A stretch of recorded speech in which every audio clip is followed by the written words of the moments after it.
His father's hand was tight around his wrist, not the way a father holds a child when crossing a road, but in the way a man grips something he has decided, somewhere deep and quiet inside himself, to let go.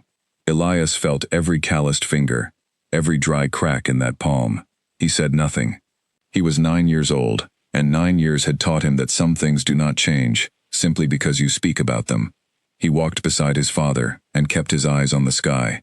The night was cloudless and dry. Not a leaf moved on the scrubby trees along the path. The air smelled of dust and spent grass, and the thin memory of rain from a storm that had come through 3 weeks ago, and had not come back since. The stars were extraordinary, packed from horizon to horizon, so dense in some places that the sky looked solid rather than empty. Elias found the shapes he always found. The bent arm, low and steady in the west. The long river, running in a pale diagonal from north to south. The kneeling man, crouching near the eastern edge of the sky with one knee down, as if waiting for something only he could sense coming.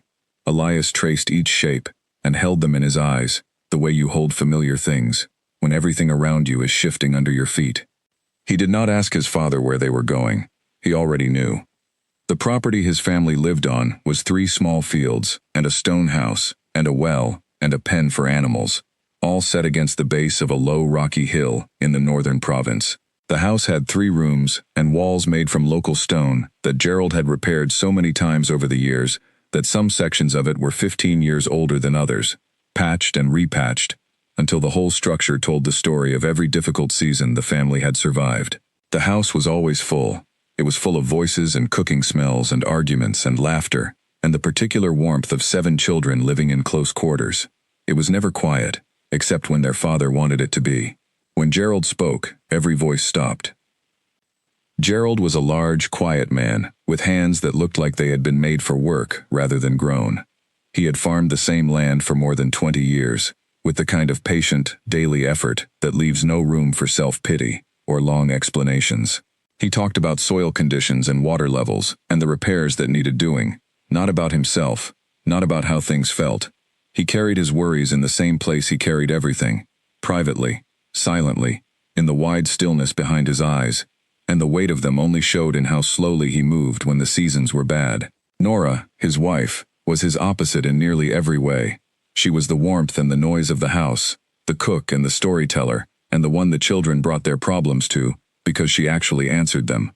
She laughed with her whole body.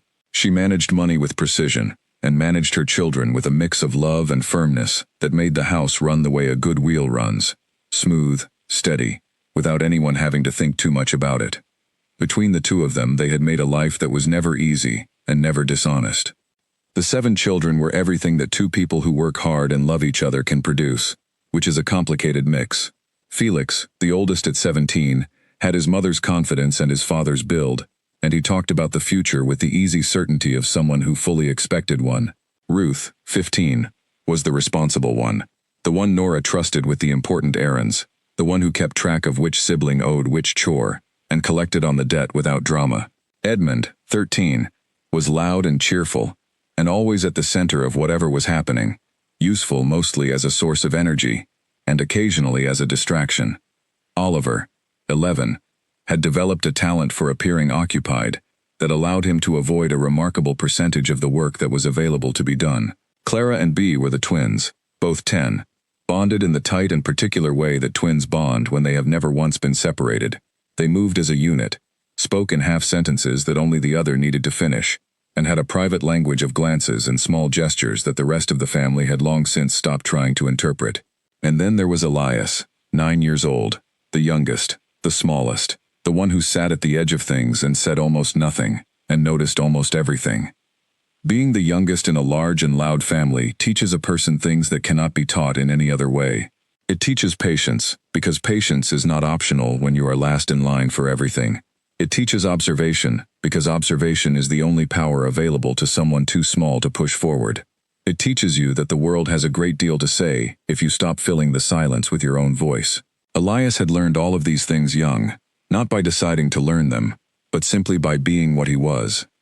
He had also learned something more specific, that stepping back from the noise of a room full of people gave you a vantage point that the noisemakers never had. He could read his mother's mood by the speed of her hands in the kitchen, He could tell when his father was worried before Gerald said anything, because worried men move differently than calm ones. He could tell when a dry wind was coming by a particular quality of silence in the early morning birds. And he watched the sky. He had started lying outside at night when he was perhaps 5 or 6 years old, not because of any plan or purpose, but because the house was too full, and the dark above the hill was the quietest thing available to him. The stars moved. He noticed this on the 3rd or 4th night of lying out there, when a shape he had watched on the previous night appeared in a different position. He watched over more nights and confirmed it. The shapes moved, always in the same direction, always at the same rate, following paths that were invisible but absolutely consistent. He gave them names because no one had taught him the proper ones. The bent arm, low in the west, the long river, running north to south, the kneeling man, near the east, the scattered seeds, a cluster of 7 or 8 faint stars sitting close together in the southern sky, like grain thrown from a hand. He tracked these shapes until their arcs through the night were stored in him the way the path from the house to the well was stored, not a thing he thought about, but a thing he simply knew. The drought arrived the way serious problems arrive when they plan to stay, not with a dramatic announcement, but by simply not ending. The first dry season they managed. Crops were reduced but not lost.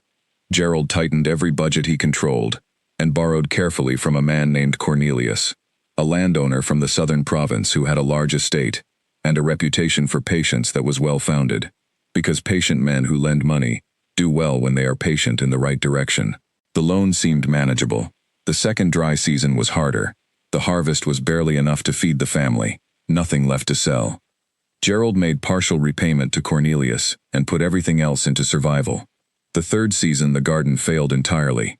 The fourth season the goats were sold one by one. The well dropped to brown and shallow water. The soil went to pale cracks, and the sum Gerald owed Cornelius had grown beyond what any single harvest, even a perfect one, could address. Cornelius came to the house twice. Elias was in the corner of the main room during both visits. He was good at corners. He was good at being still, and taking up no space, and being invisible enough that adults forgot he was there, while they said things in front of him they would not have said to him directly. He heard every word of both conversations, and he understood more than either man knew. On the second visit, Cornelius sat in the chair that Gerald offered him, and looked around the house with the slow, taking eyes of a man who converts what he sees into numbers. He looked at the shelves, which were thin. He looked at the children, who were many. He looked at the floor, which was swept but worn. He looked at the open door behind him, through which the dry, pale yard was visible, and something settled in his expression. Not cruelty, not pleasure, just a quiet mathematical resolution. He said there was one way to address the debt that would not destroy the family. His estate needed workers, young, capable, able-bodied workers who could learn and be reliable. One child, placed in service on his estate, would count against the debt at an agreed rate every month. The child would be housed, fed, clothed, kept safe. He was not doing this as generosity, he made clear. It was an arrangement that served them both. It was practical. He had done it before with other families in the province who had found themselves in similar situations. It was not unusual. He did not say whose child. He left without a firm answer. Gerald sat at the table after the sound of the wagon had faded from the yard, and he put his hands flat on the table and looked at them, and he did not move for a long time. 4 days passed. They were the longest 4 days Elias had ever experienced. Everything looked the same on the surface of the house. The cooking, the chores, the arguments, the meals. Edmund was loud. The twins did their private twin things. Felix talked about something he had heard in the village. Oliver avoided the water carrying again. But underneath all of it, there was a pressure, a changed quality of air, like the feeling before a storm, that you can sense in your chest before it shows in the sky. Elias moved through those 4 days watching his father's face, watching his mother's hands, watching the way they moved around each other with a careful consideration that was not their ordinary way. He understood what was happening. He had been in that room during Cornelius's second visit. He had heard the numbers, and he was old enough to understand that a number that big had to be paid in something. On the 4th day, Gerald came to the sleeping room in the early lamplight and stood in the doorway and looked at each of his children. His eyes moved from face to face, from Felix to Ruth to Edmund to Oliver to Clara to Bea. They stopped at Elias. They rested there longer than anywhere else, not with coldness, not with carelessness, with a grief that was as plain as anything Elias had ever read in a person's face, and that grief was the clearest confirmation yet of what Elias had already understood. The following evening, Gerald said simply, "Come with me, just us two, short walk." Elias tied his shoes and followed his father out into the dark. The path was the same path he had always walked, and yet it was completely different tonight, the way a familiar room is different when you know you are seeing it for the last time.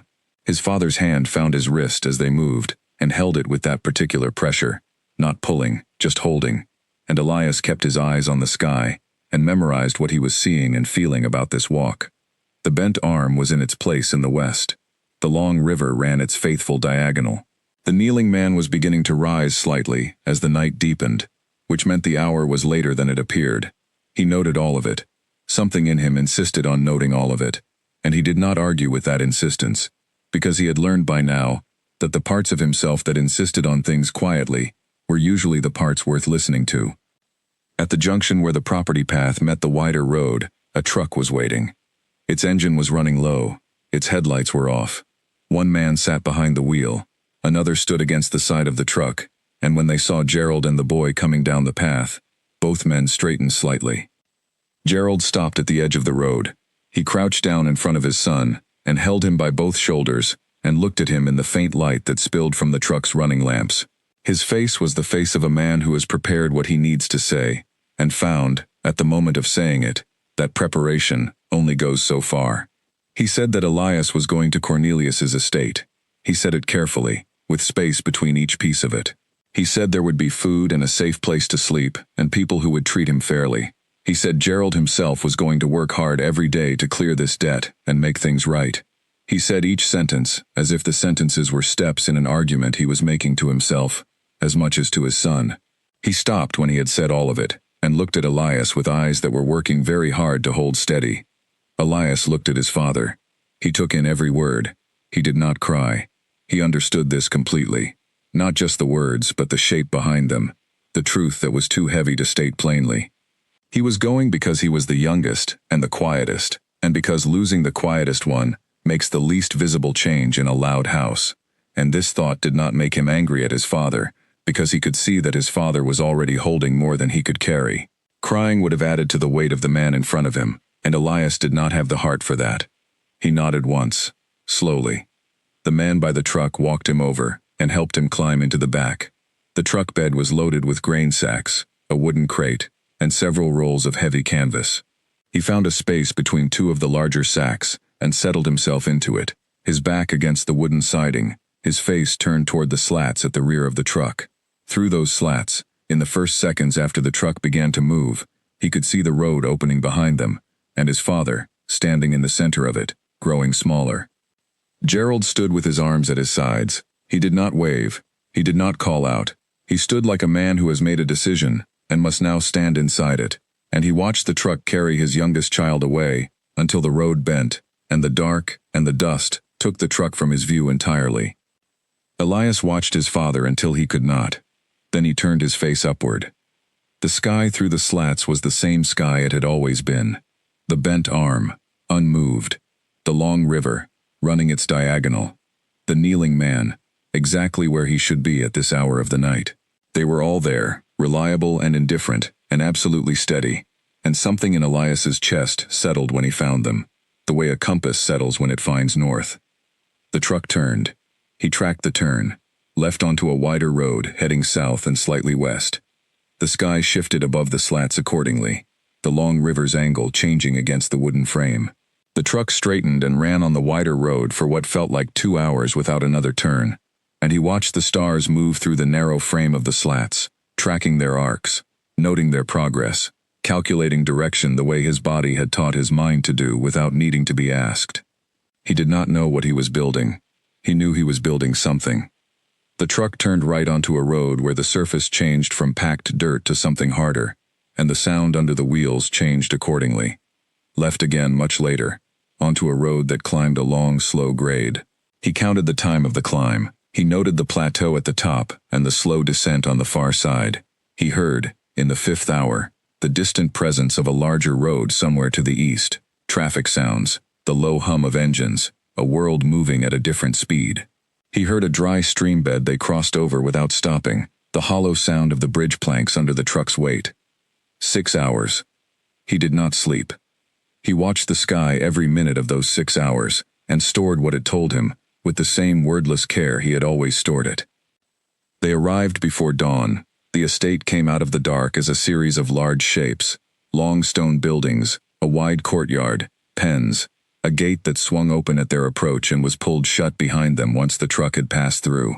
A man named Owen met them in the yard, compact, efficient, with the manner of someone who has organized the same things for many years and has no patience for wasted motion. He said almost nothing while Elias was unloaded from the truck. He led him across the courtyard and through a narrow corridor and into a small stone room with a cot, a blanket, a basin, a lamp, and a ceiling that was solid and unbroken. No window. Owen told him the bell schedule and the meal times and the basic rules of the estate, and then he left, pulling the door shut behind him. Elias sat on the edge of the cot and looked at the ceiling. Stone, solid and cold and complete. Above it, above 1 meter of rock, the sky continued to turn in its slow and faithful way, the bent arm moving west, the long river shifting, the kneeling man rising toward his midnight position. He could not see any of it. The ceiling was between him and everything he knew. This, he realized, was the worst thing about this room. Not its smallness, not the strange smell, not the silence that felt different from the silence at home. The ceiling, the closed sky. He lay back on the cot. He closed his eyes. He rebuilt it from memory. He placed the bent arm first, low in the west where it had been when he last saw it. Then the long river, its diagonal running from north to south. Then the kneeling man, in his midnight position now, risen slightly from where he had been when the truck left home. He placed each star where it should be, moved each one along its arc by the amount that 6 hours of turning required, and let the whole picture fill behind his eyelids, until the stone ceiling above him felt like a detail of no importance, and the real sky, the one inside him, was wide and clear, and full of everything that had ever made sense to him. He fell asleep in that sky. In the house 6 hours to the north, Nora would wake before the first light of morning, and go to the sleeping room out of habit, and count the mats on the floor. She would count 6. She would stop. She was a woman of extraordinary practical strength, the kind of strength that comes from feeding 7 mouths and managing a house with too little of everything except love, and that strength would hold her. But she would stand for one long breath with the number 6 in her chest before she moved to the kitchen to start the morning fire. That one breath was hers. She would not take it in front of the children. Elias did not know about that breath. He was already asleep in a stone room far to the south, under a ceiling he could not see through, while above it the stars turned on without him, faithful and unhurried, waiting for him to find his way back to where he could see them again. They were patient. They had been doing this long before him, and would do it long after. He had time. He would find a way. He always found a way to look up. The bell struck before the sky had lightened, and it hit the air the way a hammer hits stone. Hard, flat, with no warmth in it, and no apology. Elias was already awake when it rang. He had not slept past the 3rd hour. The sounds of the estate had come through the stone walls all night. The low complaint of animals in the pens nearby, the creak of a gate somewhere in the wind, the footsteps of whoever moved through the yard in the deepest part of the dark, doing whatever needed doing before dawn. He had lain with his eyes open and listened to all of it, mapping the estate in the dark, building a picture of it from sound alone, before he had ever seen it in daylight. He rose before the 2nd bell. He splashed his face from the basin, which was cold enough to fully wake a person, dressed in what he had arrived in, and opened the door to the corridor. The corridor was dim, lit only by a single lamp near the far end. 2 other boys were already moving through it, both older than him, perhaps 12 and 14, moving with the practiced efficiency of people who know exactly what comes next and do not need to be told. They glanced at him without curiosity and continued. He followed them into the yard. The estate in morning light was enormous. In the pre-dawn gray, the scale of it settled over him like a slow weight. The courtyard alone was 5 times the size of the yard at home. The main building, 2 stories of dense stone with shuttered windows and a wide front entrance, rose at the northern end. To the east stretched a series of long, low structures that he now identified as animal pens and storage buildings. To the west were garden beds, large and dormant in the dry season, edged with irrigation channels that ran from a stone cistern at the far end. The south side of the courtyard held the working area, a stone trough, a woodpile, a forge, a rack for tools. Owen was already there, waiting. Owen was the kind of man who did not need to raise his voice because the specific quality of his silence was louder than most people's shouting. He looked at Elias with the same flat assessment he gave everything, noted his size, and assigned him tasks accordingly. Water carrying first, then the animal pen, mucking and feeding, then wood. He spoke in short, complete sentences and did not repeat himself. Elias listened to each instruction once and did not ask to have any of them repeated, which seemed to register with Owen in some small way, though the man said nothing about it. The work was physical, in a way that Elias was not fully prepared for, not because he had never worked. He had carried water and tended animals at home his whole life, but because the scale here was different. The water jugs were heavier, the pens were larger, the woodpile was a serious thing, shoulder height and 20 paces long, and splitting and stacking was not a quick task when you were 9 years old, and the axe was made for a taller person. He worked without stopping and without complaining, because he understood, in the clear, practical way that circumstances teach certain things, that complaining would not make the axe lighter or the jugs smaller. It would only add the cost of having complained on top of the cost of the work. There were other workers on the estate. He met them gradually, during meals and between tasks. An older man named Alfred who managed the animals, and spoke very little, but knew everything there was to know about the health and habits of every creature on the property. A woman named Marian who ran the kitchen and main house, and who had a brisk, no-nonsense manner that Elias immediately recognized as the same manner his mother used when she had too many things to do. Not unkind, just efficient.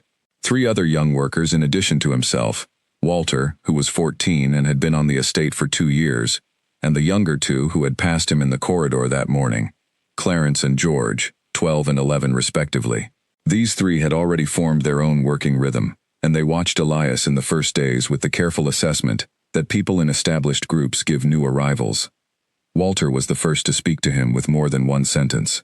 He found Elias at the woodpile on the 3rd day, hauling split logs to the storage rack, and stood watching for a moment, before saying that the logs went wide side down on the rack, or they rolled. Elias rearranged the 3 he had just placed. Walter nodded, and told him which jobs Owen watched most closely, and which ones he left to run on their own. He told him that Alfred was a fair man, who would show you something once if you asked him, and would not show you again, so pay attention the first time. He told him that the kitchen bell meant food, and that you did not want to miss it, because Marian did not hold portions for people who were late. This information was delivered not with warmth, but with the practical generosity of someone who remembers what it was like to know nothing, and finds it efficient to shorten that period. Elias listened to all of it, and remembered all of it, and thanked Walter briefly, which seemed to satisfy the older boy, who went back to his own work without further comment. The hardest part of the first month was not the work. He could manage the work. The hardest part was the silence inside him, where his family had been. Not a dramatic or overwhelming silence, not the kind that breaks people, but a steady, present quiet that lived in his chest like a stone he carried. He noticed it most in the moments when he would ordinarily have heard his mother's voice, or Edmund's laughter, or the sound of Clara and Bea arguing in their private half-sentences. The meals were the worst. At home, a meal was never quiet. 7 children eating together produced a noise that was less like conversation and more like a small weather event. Here, the workers ate with efficiency and purpose, and the quiet between them was the quiet of people who have worked too hard to talk about anything that is not necessary. He ate quickly and went back to work, because going back to work was the best available method of not noticing what was missing. He found his way back to the stars on the 5th night. He had been too exhausted in the first 4 nights to stay awake past the moment his body hit the cot. The work filled every physical resource he had, and he fell asleep with the reliability of something that has been genuinely emptied. But on the 5th night, he woke at what he estimated was the 2nd hour of darkness, and instead of lying on the cot and looking at the ceiling, he got up, put on his shoes, and went quietly out of the room and through the corridor to the yard. The sky above the estate was the same sky. That was the first thought he had when he walked into the open courtyard and looked up, And it was not a small thing. The stars did not know or care that he was 9 years old and 900 kilometers from home, in a place that was not his. They were doing exactly what they had always done. The bent arm was where it should be at this hour. The long river was running its diagonal. The kneeling man was in his west-tilting position, which told him it was well past midnight. He stood in the center of the courtyard with his face up, and for the first time in 5 days the stone in his chest felt less heavy. He began to map the estate by night. This was not a plan he made consciously. It was simply what happened when he started moving through the yard with the stars as his reference. He walked the perimeter of the inner courtyard, counting steps and noting angles. He found the north wall by the stars and confirmed it by the direction of the main building relative to where the long river rose in the east. He found the position of the gate relative to the south star cluster, a fixed point in the sky that did not move with the turning of the night the way the others did, but stayed near the south all year. He began to understand the layout of the estate in relation to the wider world, building a map that had the sky above it and the ground below it, and himself in the middle. Owen found him in the yard, at what must have been close to the 3rd hour. Elias heard the footsteps and turned, ready to be sent back to his room, with a lecture about sleep and the morning bell. But Owen simply stood at the entrance to the corridor, and looked at him for a moment, and said nothing. Then he said, "Second bell is before sunrise." Elias nodded. Owen went back inside. Elias stood in the yard for another 10 minutes, finished the section of perimeter he was mapping in his head, and then went back to his cot. The sky was the key to managing the estate, he discovered, not in the practical sense of farm management, but in the interior sense. As long as he could see it every night, or most nights, and track it, and feel its steady turning above him, he remained oriented, not just in terms of direction, which the stars gave him clearly, but in terms of himself. The stars were the one thing in his current life that had been in his previous life. They connected the two places. They made the distance feel less absolute. During the day he worked, he improved at every task that was given to him, because improvement was something he could control, and working well was a form of dignity available to people who had very few other kinds. Owen added tasks as Elias proved capable of them. First, the heavier water carrying, then the animal management alongside Alfred, then the ordering and stacking of supplies as deliveries came in from the road. Alfred, who had told nothing to nobody in years as a matter of principle, began occasionally telling Elias things about the animals, which ones had known illnesses, which ones had particular habits, what the signs of various conditions looked like. He did it without making anything of it, which was the only way Alfred did anything. The weeks accumulated, his hands hardened, his arms became stronger than any arms he had ever had. He grew 2 centimeters in the first year, then another 3 in the second, and the axe that had been made for a taller person became, slowly, a tool he was tall enough for. He ate well. Marion's kitchen was a place of reliable and substantial food, which was better than what he had been used to, and he slept deeply on the nights he allowed himself to sleep, and he spent the necessary nights in the yard with the stars, keeping his inner compass working. He missed his family every day, not loudly, not in a way that anyone would have seen, but in the steady, present way that a person misses a limb. The thing is gone, and the space it occupied is still there, and you feel the space all the time, without necessarily making noise about it. He thought about his mother most in the mornings, when the day was new, and before the work had taken all his attention. He thought about Edmund sometimes, when he heard other young workers laughing at something stupid, which Edmund had done 4 or 5 times a day. He thought about Clara and Bea rarely, and then all at once, suddenly, usually in quiet moments when twin sparrows appeared in the yard together. He thought about Felix almost never, and he could not have explained why, except that Felix had always seemed like someone who was going to be fine, and Elias believed this. He thought about his father on the nights he was in the yard with the stars. He thought about the walk to the road, and the grip on his wrist, and the look on Gerald's face when he crouched and said the things he had prepared. He thought about these things carefully, without bitterness, examining them the way he examined star positions, for information, not for feeling. What the information told him, after a year of examining it, was this.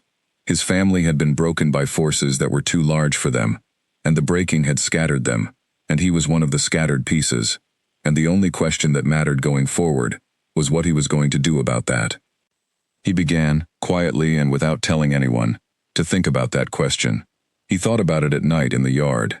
He thought about it during the long water-carrying routes when his legs moved on their own, and his mind was free. He thought about it during the repetitive work of the animal pens, which required his hands but not his full attention. He thought about direction and distance. He thought about the map of the journey that he had built during the truck ride, the turns, the road changes, the timing. He thought about the stars above home and the stars above the estate and what the difference between those two skies would mean to a person navigating between them. He was not yet planning an escape. He was doing something earlier and simpler than that. He was keeping the idea of going home alive inside him. He was making sure it had enough air. Ideas that need to be used later have to be maintained in the present, like a lamp kept burning because you know the dark is coming. He kept that lamp burning every night he stood in the yard and found his shapes in the sky. He would need it. He could not yet have said how much, but he could feel the size of the need the way you can feel weather before it arrives. 18 months into his life on the estate, he heard about the book by accident. Cornelius's son, a boy named Marcus, came to the estate for a school holiday. Marcus was 9 years old, the same age Elias had been when he arrived, and had the distracted, slightly restless quality of a child who has been given everything he wants and therefore cannot decide what to want next. He wandered through the yard on the first day of his visit, looking at things without settling on any of them. He watched Alfred with the animals for a while and lost interest. He watched Elias splitting wood for several minutes. Elias was 11 now and the work came easily, and then asked, without preamble, whether Elias knew what stars were made of. Elias stopped splitting and looked at him. He said he did not know. Marcus said that they were made of fire, unimaginably large fires, burning millions of miles away, and that their light took so long to reach the earth that by the time you saw a star it might have already burned out. He said this with the authority of a boy who has recently read something interesting and wants to say it to someone. Elias held the axe in both hands and looked at the sky above the yard, though it was midday and nothing was visible. He said, "How do you know that?" Marcus said there was a book in his father's study. It had been his grandfather's. It had charts in it, and explanations of how people navigated by the stars, before there were other ways, and descriptions of what the stars actually were. He had read parts of it when he was bored last winter, though he had not understood most of it. Elias looked at the boy for a long moment. Then he picked up the axe and went back to splitting wood. But the book was already inside him, burning the way new information burns when it lands in the exact right place. The book hit the stone floor with a sound that stopped everything in the room.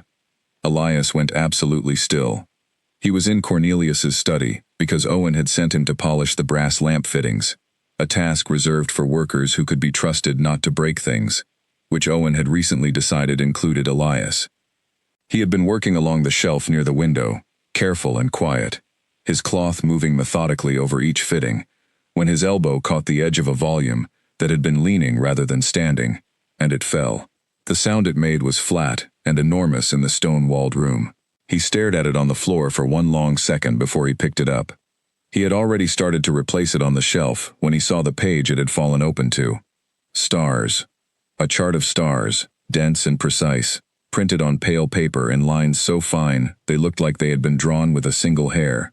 There were names beside them, not his names, not the bent arm and the long river, but proper names in a formal script. And below the chart, in columns, were numbers and symbols and descriptions in words he could not read. He stared at the page for a moment that stretched far longer than was wise for a person standing uninvited in a landowner's study. Then he heard a step in the corridor. He put the book back, arranged the shelf as it had been, picked up his cloth, and was back at the lamp fittings when the door opened. It was not Owen. It was Marcus, home again for another school visit, holding a rolled paper in one hand and looking around the study with the distracted energy that was his constant state. Marcus stopped when he saw Elias. He looked at the cloth in Elias's hand, then at the shelves. He walked to the shelf where the star book was. Elias's stomach pulled tight, and reached up and took it down. He held it for a moment, the way a person holds something familiar, turning it once, then held it out toward Elias. He said, "Do you want this?" Elias looked at it. He said he did not think he was allowed to take things from the study. Marcus said he was giving it, not having it taken. He said it had been his grandfather's, and had been on that shelf for as long as Marcus could remember, and nobody had ever read it, except Marcus himself, once, mostly, the previous winter. He said it was going to keep sitting on that shelf for the rest of time, if nobody took it, and he would rather it went somewhere where someone might actually use it. He held it out, with the casual confidence of a boy who has never had to wonder whether he is allowed to give things away. Elias took the book. He held it with both hands and looked at the cover. The binding was dark cloth, worn at the corners, with lettering that he could not read. It was heavier than it looked. He thanked Marcus, who waved a hand and wandered back out of the study, already thinking about something else. Elias carried the book back to his small room in his shirt, pressed against his body, and sat on his cot, and opened it with the concentrated focus of a person approaching something important. The problem was immediate and total. He could not read. He had never been to school.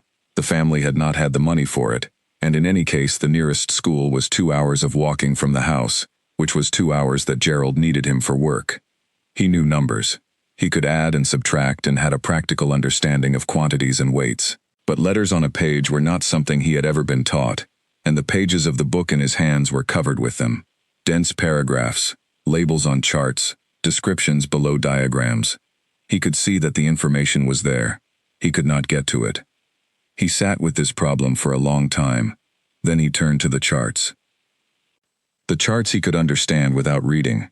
They were pictures of the sky, careful, precise pictures, with stars placed in their correct positions relative to each other, the same shapes he had been memorizing for years, but drawn in a way that made their relationships sharper and more exact than the versions he carried in his head.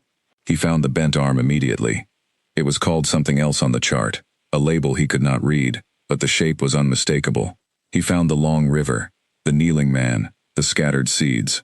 He found shapes he had not named because he had not studied that part of the sky as carefully, and he spent a long time tracing these with his finger, learning their arrangements, adding them to the map inside him. He also found the lines. There were lines on the charts that he had not expected, curved lines, parallel lines, a grid that ran across the sky in a system he did not understand, but could see was a system. Some lines ran from one pole of the sky to the other. Some ran at angles. There were numbers along the edges. He did not know yet what the numbers meant, but he knew they were measuring something, and he had enough experience with the night sky to feel what they were measuring even if he could not yet name it. He needed to read. There was no way around it. The question of how to learn to read, when you are 11 years old and have no teacher and are expected to work 14 hours a day, is a question with very few clean answers. Elias turned it over for several days before a solution appeared, and when it appeared it was not elegant, but it worked. Marcus came to the yard on the 4th day of his visit, bored and looking for occupation, and Elias took the risk of his life in that moment and asked him directly. He showed Marcus the book. He pointed to one of the labels beside a star shape on one of the charts. He asked Marcus what the word said. Marcus told him. Elias looked at the letters of the word and at the shape of the star it labeled and held both pieces together until they connected. He pointed to the next label. Marcus told him. He held those letters and that star together. He did this for perhaps an hour, until Marcus's interest began to drift, and then he thanked him and let him go.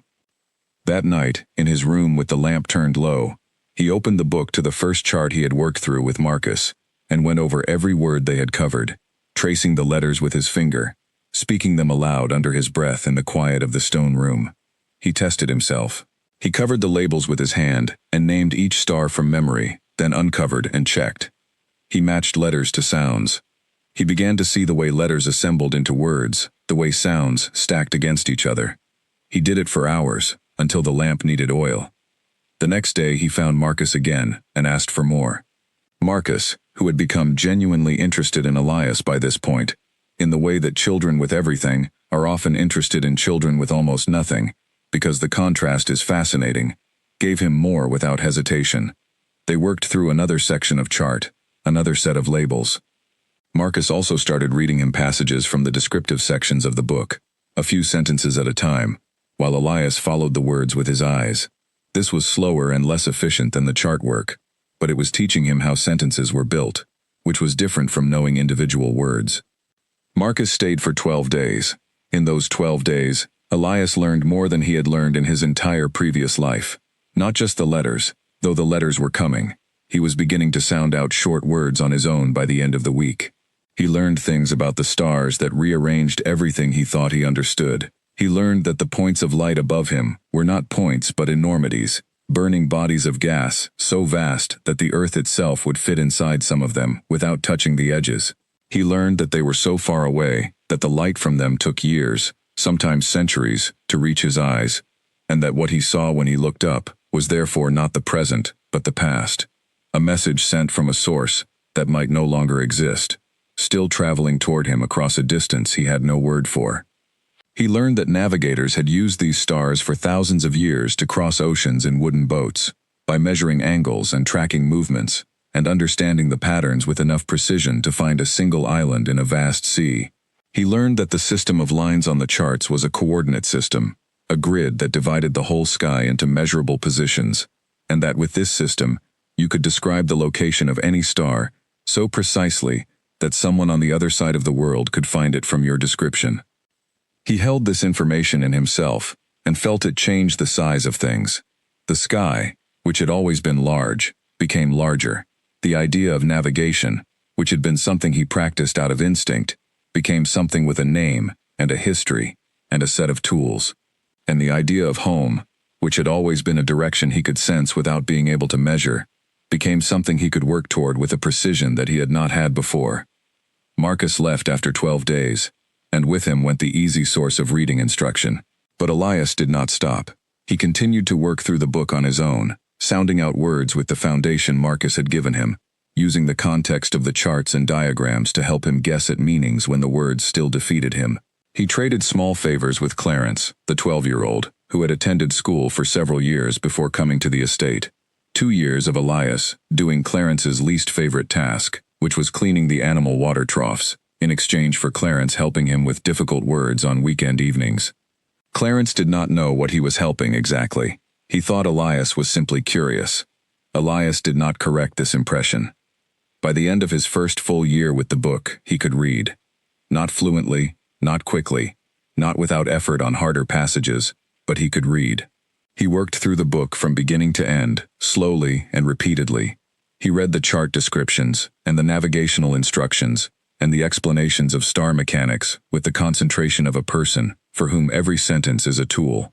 He copied passages onto scraps of paper in his careful, unpracticed handwriting, and he kept these copies in the book's back pages, not for any immediate use, but because writing something down fixed it more solidly in him than reading alone. The room that had no window became, at night, the most important place on the estate, because it was where he and the book and the lamp had their hours together, assembling the knowledge he was going to need for something he had not yet named, but could feel forming in him the way weather forms.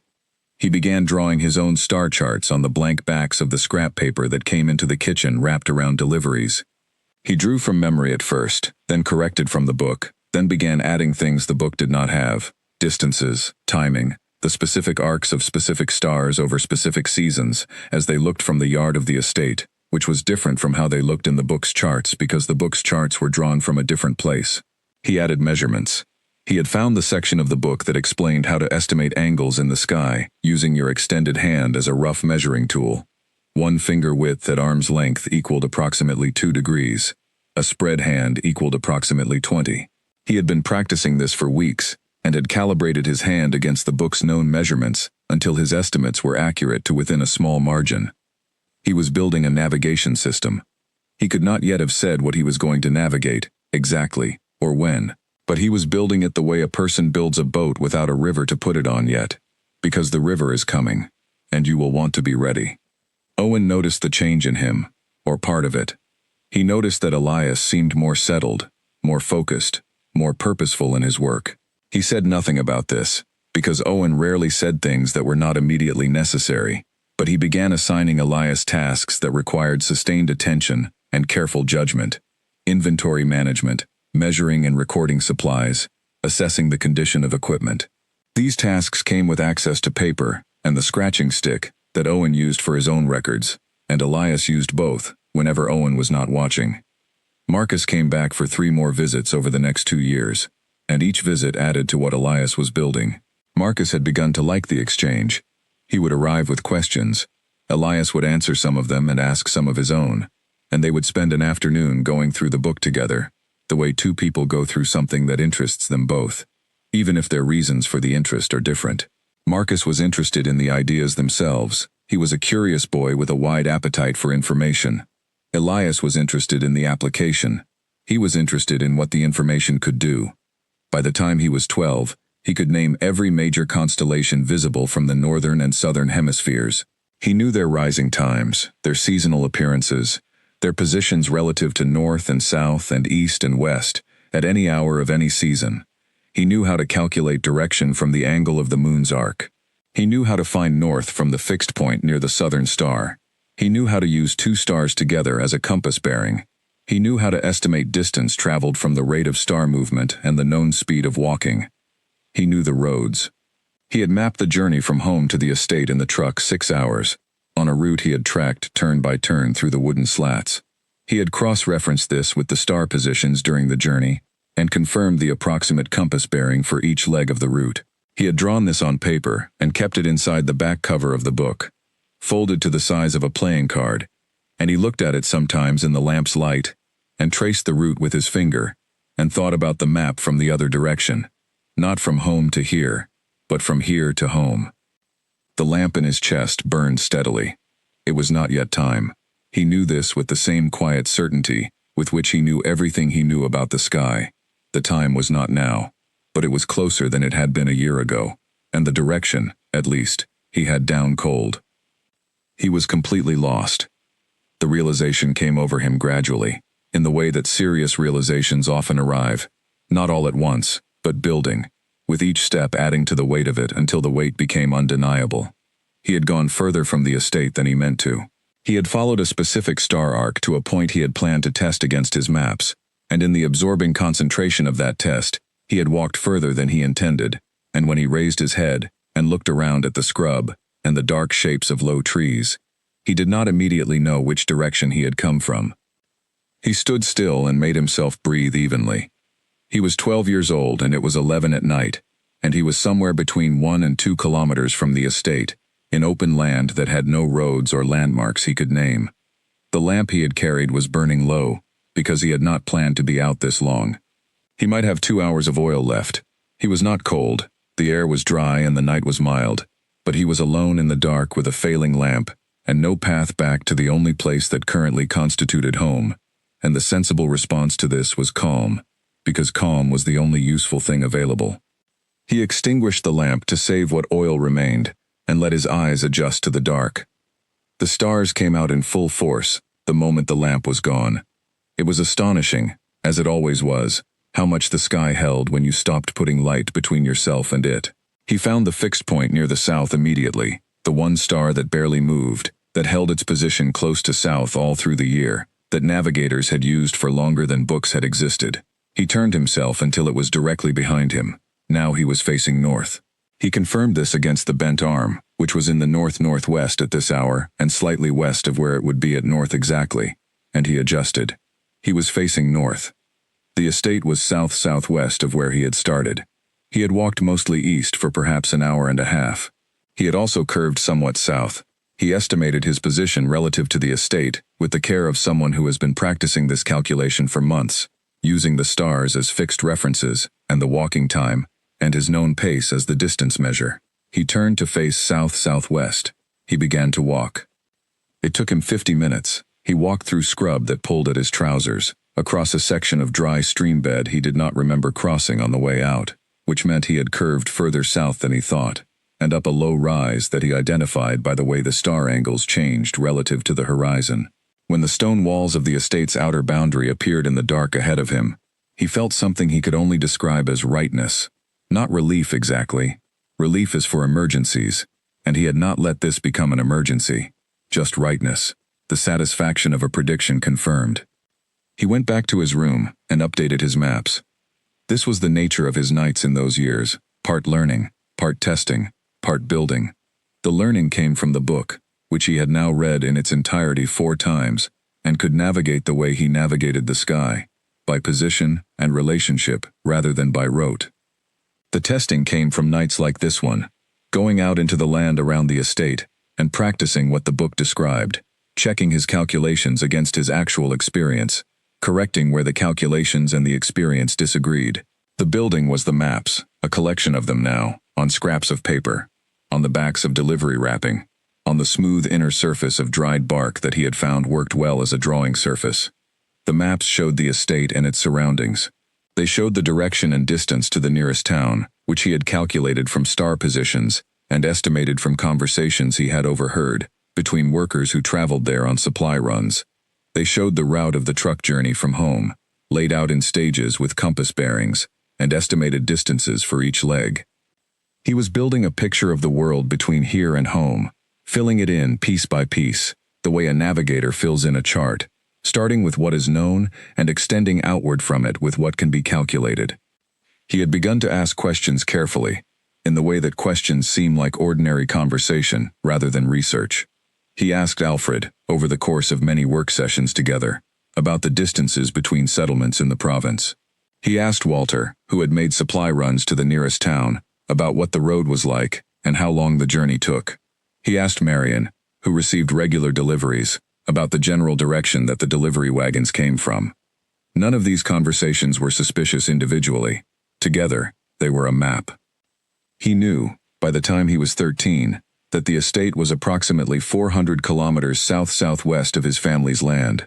He knew that the most direct route between them went through 3 small towns, that it crossed 2 rivers, that the road surface changed from stone to packed dirt at approximately the 300-kilometer mark.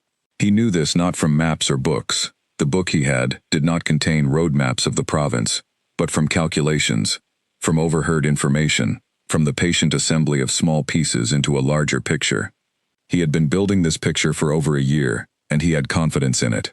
Not the confidence of certainty, but the confidence of someone who has cross-checked from multiple angles and found consistency. The harder question was timing. Not when it was safe, there was no safe, but when it was possible. He was 13 and growing, and the physical reality of the estate was that he was more valuable now than he had been when he arrived. Owen gave him more responsibility every month. He had access to more of the property, more of the operations, more of the records. He was trusted. This trust was not something he took lightly or wished to betray for small reasons. But he also understood that it was not his actual life. It was the life that had been arranged for him by other people's decisions. And somewhere north of here, the life he had been born into was being scattered further every year that passed, without anyone to gather it back. He thought about his family during his night hours in the yard. He had heard nothing from home since his arrival. No letter, no message, no news through the occasional traders who passed through the estate. This silence had a weight of its own. He did not know what it meant. He knew what he feared it might mean, and he kept that fear in a specific, contained place inside him, where it was available for examination, but not for control. He could not afford to be controlled by what he feared. He could only afford to know it. What he feared was that waiting too long was its own kind of losing. A year, 2 years, 4 years. Each year the family scattered further. Each year the trail grew colder. The distances grew larger. The siblings grew older and built lives in wherever they had ended up, lives that a reconnection with a lost brother would interrupt. He was not naive about this. Reunion was not something that just happened to people who wanted it. It was something that had to be driven by someone with the energy and the knowledge and the certainty to push it forward regardless of obstacles. He was training himself to be that person. He had been training himself since the night he arrived. He also had a practical problem that he turned over constantly during those late hours. He could not read a road the way he could read the sky. The stars were reliable. Roads were not. Roads changed, washed out, were rerouted, had checkpoints and gates, and people asking questions. A 13-year-old traveling alone on a road was conspicuous in ways that a 13-year-old lying in a field looking at the sky was not. He needed to think carefully about the route, not just the compass bearings and the distances, but the practical reality of moving through a world that had people in it. He began a new set of maps. These ones focused on the route between the estate and his family's land, but from a traveler's perspective rather than an astronomer's. He mapped where the towns were, and therefore where people would be, against where he could walk in open country at night. He mapped the 2 rivers he would need to cross, and identified from conversations with delivery drivers where the crossing points were. He mapped the segments of the journey that could be done in darkness, cross-country, using the stars, against the segments that required roads, because the terrain was impassable otherwise. The picture that emerged was not simple, but it was possible. He could see a path through it. He could see a route that avoided the major roads, used river crossings that were shallow enough to wade, rather than bridges, where there might be watchers, kept him in open country at night, where he could navigate by sky, and brought him to the road that ran past his family's land, by a direction that would not require him to pass through the town at the base of the hill. He could do it. He believed he could do it. What he did not know, and could not know from inside the estate, was what he was going to find when he got there. He did not know if his parents were well. He did not know if his siblings were still on the land. He did not know the condition of the family in 4 years of drought and debt and his own absence. He only knew that the only way to find out was to go. He was not quite ready. He knew this the way he knew star positions, with precision and without sentiment. He needed another season. He needed to learn one more thing about the river crossings from the next delivery driver who came through. He needed to save one more scrap of information, build one more piece of the map, ensure one more navigation calculation was as solid as it could be. He was building something that had to work the first time, because there likely would not be a second chance. So he waited. He worked. He watched the sky. He filled out his maps with every new piece of information that came his way. He was thorough and patient and meticulous, and he held the plan inside him like a lamp with good oil in it, burning low but steady, and without going out. He was not ready yet, but he was much closer than he had been. A practical problem occupied him through the following weeks: the 2 rivers on the route. He had identified their approximate crossing points from the delivery driver conversations and from the book's guidance on terrain and water systems, but approximate was not precise, and a river crossed at the wrong point could mean a deep channel, a steep bank, a section with fast current. He spent 2 weeks asking very careful questions. He positioned himself near conversations between Alfred and the delivery men whenever the subject touched on road conditions, water levels, or the state of the crossing points. He got most of what he needed without ever asking directly. The first river had a shallow ford 3 kilometers north of the road bridge. The ford was knee-deep in the dry season, which was the season he was planning for. The second river, further north, had no easy ford.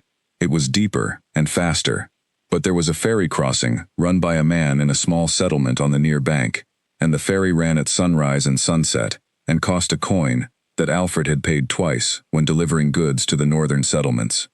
Elias did not have a coin. He calculated alternatives.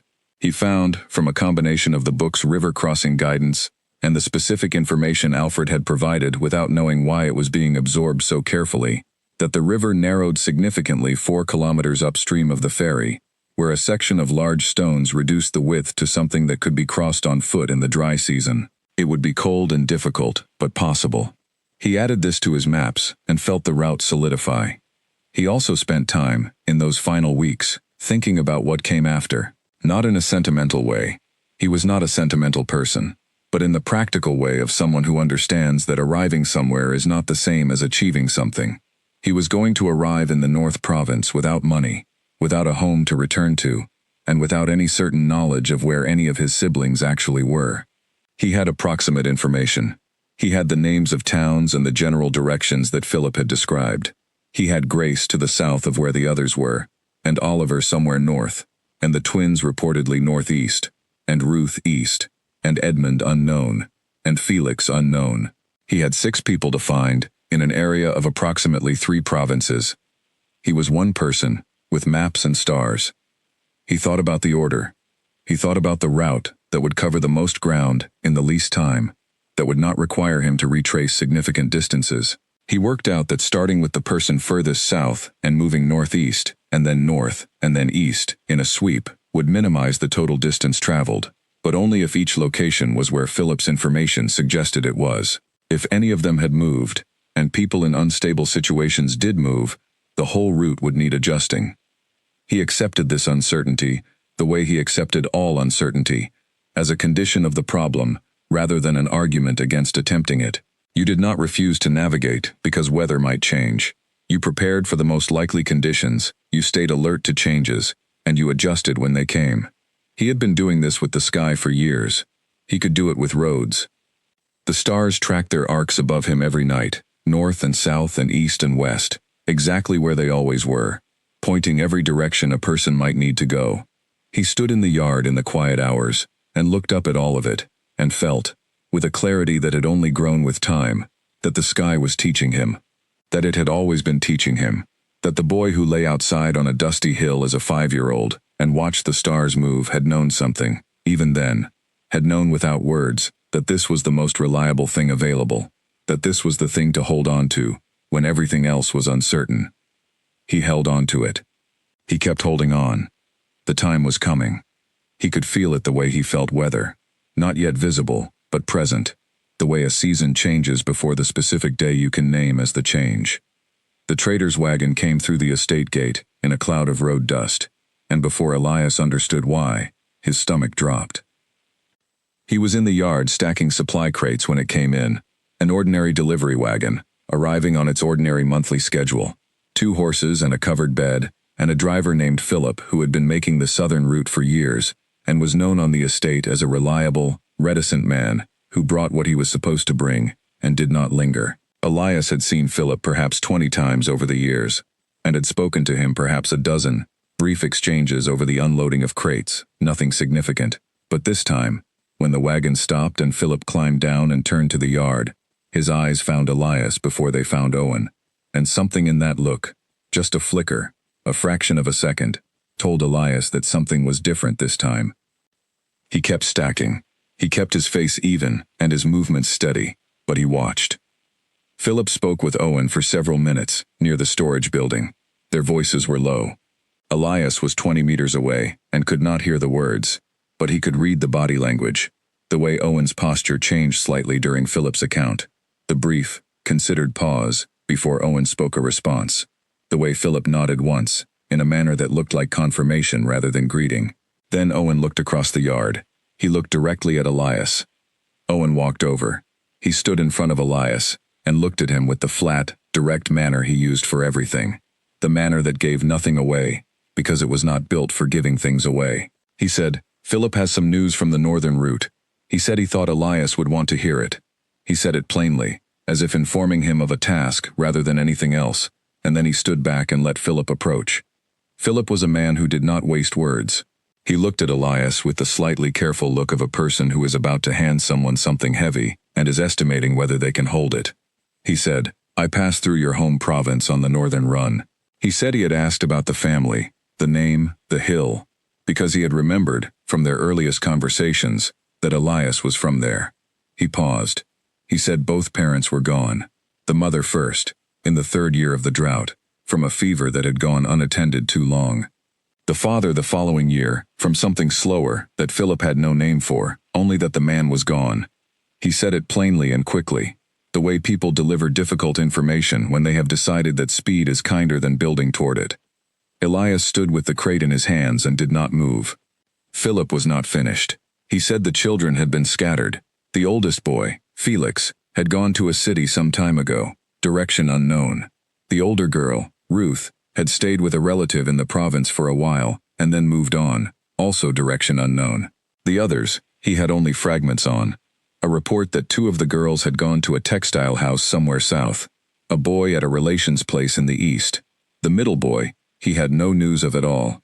Philip said this carefully, each piece separately, giving Elias time to receive it. Then he stopped speaking and waited. Elias set the crate down. He did not trust his hands with it right now. His parents were gone, both of them. He had known, without acknowledging that he knew, that this was a real possibility. The drought had been long, and medical help had been far, and the family had been in difficulty on every dimension. He had known. But knowing something is possible, and receiving it as fact, are 2 different rooms, and moving from one to the other requires a door that is heavy. He stood inside that transition for a moment that was very long and very short at the same time. His parents were gone. His siblings were scattered.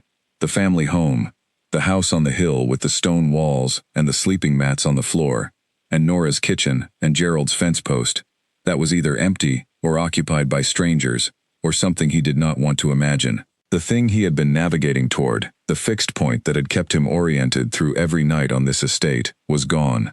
The address he had been calculating a route to was a destination that no longer existed in the form he had been holding it. He stood very still, and let this land in him fully. He did not look away from it. He did not soften it or argue with it. He had learned, by now, that the only useful way to deal with a hard fact is to look at it squarely, until you have understood its actual shape, because the actual shape is almost always more manageable than the shape your imagination gives it while you are avoiding it. His parents were gone. He had known them well enough to love them properly, and he had spent 4 years thinking about them, and now they were gone, and that was true, and he was going to carry it. His siblings were scattered, and this was the part that caught fire inside him. Not the grief of it, though grief was there, the urgency of it. They were scattered. They were out there right now, wherever they were, each one in some version of the life that circumstances had pushed them into, the way Elias had been pushed into his. Each one was in a situation they had not chosen, and that might not be manageable. Each one was without the others. And each day that passed without anyone doing anything about it, the scatter went further. Felix moved to a city. Distance increasing. Ruth moved on from the relative's house, trail going cold. The others, the trail was already fragments. Someone had to go and gather them. He looked at Philip. He asked, with a steadiness that surprised him even as he heard it, where exactly in the province Philip had heard these things. Philip told him, a market town, 3 days north of the estate on the direct route, where news traveled and gathered the way news does in market towns. He asked Philip what the approximate direction was to the textile house where the girls might be. Philip said he had only heard a direction, south and east, somewhere with a significant textile trade, which narrowed it to 2 or 3 possible locations he could name. Elias listened and stored every piece of information without writing it down, because writing it down would require explaining what he was writing and why. He thanked Philip. Philip nodded in the way of a man who has done what he could and knows it was not enough. Owen said nothing. He went back to his own work. Elias picked up his crate and continued stacking. His face was steady. His hands were steady. The work continued. The afternoon continued. The bell rang for the midday break, and he ate and returned to work. Owen watched him twice, briefly, not obviously, and Elias kept his expression ordinary and his movements normal, because showing what was happening inside him was not useful right now, and he was very practiced at not showing things. What was happening inside him was this. 4 years of building toward a fixed destination had just lost its destination, and in the same moment the destination had dissolved, the real shape of the task had appeared. It was not going home. It was never just going home. It was finding them. All of them. Felix, Ruth, Edmund or Oliver, or whoever that middle boy was, Clara and B. The unnamed one Philip had no information on. Each one out there somewhere. Each one a thread from the knot that had been tied and cut. Going home had been a way of thinking about it when the full picture was too large to hold, but the full picture was what was actually required. He could feel it with the clarity that comes when a thing you have been half seeing for a long time suddenly comes fully into focus. He was going to find all of them, every single one. He did not arrive at this as a dramatic decision made in a single moment. It was not that kind. It was more like a recognition. The recognition of something that had already been true and simply needed acknowledgement. He was the one with the maps. He was the one who had spent 4 years learning the sky and building navigation systems and calculating routes. He was the one who could find his way across 400 kilometers of terrain at night, using nothing but stars. If not him, then who? He could not think of an answer to that question, because there was no answer. If not him, then nobody. If nobody, then the scatter continued until the threads were too far apart to be gathered. He was going to need a plan. He went to work on it that night in the yard, under the stars, with his maps spread in his memory, and his knowledge organized around the new information Philip had given him. He had the approximate direction to the textile house, south and east, which narrowed to specific towns he now knew the names of from Philip's account. He had the knowledge that Felix had gone to a city, which in this province meant one of 3. He had no information on Edmund or Oliver, whichever of them was the unnamed one, except that someone was at a relative's in the east. He had Ruth as a known gap, with a last known location, and a direction of movement. He had himself 400 kilometers south-southwest of all of this, with a set of navigation tools and maps that he had been building for 4 years, and a specific knowledge of the route between here and there that was as solid as anything he knew. He needed to leave. The how was not simple, but it was solvable. He had been thinking about the how, in a general way, for over a year. Now it was specific. He had approximately 2 months before the dry season shifted to the more extreme heat, which would make cross-country travel at night genuinely difficult rather than merely challenging. 2 months was enough to complete his preparations without rushing. He needed to make his maps as complete as possible with the information he had. He needed to identify the specific supplies required for the journey. He needed to choose the night carefully, a night when his absence would not be noticed until morning, which gave him 8 hours of darkness to cover enough distance that searching would be practically futile. He worked through all of it as he stood in the yard with the stars above him. The kneeling man was past his zenith now, descending toward the west, which meant the hour was late. He calculated how many nights of preparation he needed, and arrived at 6 weeks as the minimum, and 8 weeks as comfortable. He chose 8 weeks. He had learned patience as thoroughly as he had learned anything. He began his preparations the next day, invisibly, in the margins of his normal work. Food was the first problem. He could not carry much, and he could not take it all at once. The sudden absence of supplies from the kitchen stores would be noticed. He began taking small amounts of dried food from the stores during his inventory management duties, never enough on any given day to register against Marion's careful counts. He wrapped each piece in cloth and stored the bundle under the loose stone at the base of his cot. Over 6 weeks, he built a supply that would last, eaten carefully, for approximately 4 days. He planned to supplement this with water from streams and whatever could be found during the daylight resting periods. He assembled the pack over the same period. A water skin. He had found an old one in the storage building, cracked at the seam, which he repaired carefully with the pitch that Alfred used for waterproofing leather. The repaired skin held water. He tested it twice. A length of cord. A spare piece of heavy cloth that could serve as cover against cold or rain. The book. His maps. These last two were always with him in some form. The book in the breast of his working shirt. The maps folded to card size in the same place, because he could not leave them unattended in a room that other people occasionally entered. The water skin, once filled and combined with the food and the cloth and the book, came to a weight that he could carry comfortably for 8 hours. He tested this privately, filling the skin and the bundle to full weight, and carrying them during his water-carrying duties for several days, noting how his body handled the additional load. It was manageable. He adjusted one item, replaced a heavier cloth for a lighter one, and the pack settled into something that felt right. He chose the gap in the south wall 3 weeks before his departure date. He had known about it for months, but had not let himself look at it too carefully, the way you do not look too carefully at a plan you are not yet ready to use, because looking creates an attitude that can be read. He assessed it quickly and completely one evening, while doing perimeter maintenance work, confirmed it was wide enough, confirmed the angle from the main building made it invisible, and moved on. He did not look at it again until the night. He worked through all of it as he stood in the yard with the stars above him. He went back to his room and sat on the cot in the dark without the lamp, and for the first time since Philip's news, he let himself feel the full weight of it. He sat with his parents' absence. He sat with the image of an empty house on a dry hill and a family dissolved into separate distances. He sat with it for as long as it needed, which was not very long, because he was not the kind of person who sat with things when there were things that could be done instead. Then he began to plan in earnest. His parents had worked every day of their lives to keep 7 children alive. The least he could do with the life they had given him was use it to bring those children back together. He owed them that. He owed them more than that. But that was the thing he could actually do. 8 weeks. He counted forward in his head. He identified the specific new moon, the darkest possible night, that fell within that window. It was the second new moon from now. He would go on that night. He looked at the ceiling above him, at the stone that separated him from the sky.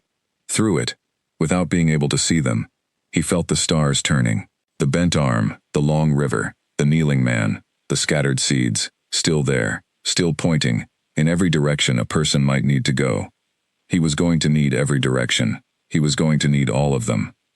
He was already running, when the last lamp in the estate went dark. He had watched that lamp from the edge of the animal pen for 40 minutes. The single light in Owen's window on the upper floor of the main building. The last one to go out every night, because Owen was the last one to sleep. A habit of a man who feels responsible for too many things to let go easily. When it went dark, Elias counted to 60. Then he counted to 60 again, because 60 was not enough. and haste was the enemy of the only chance he was going to get.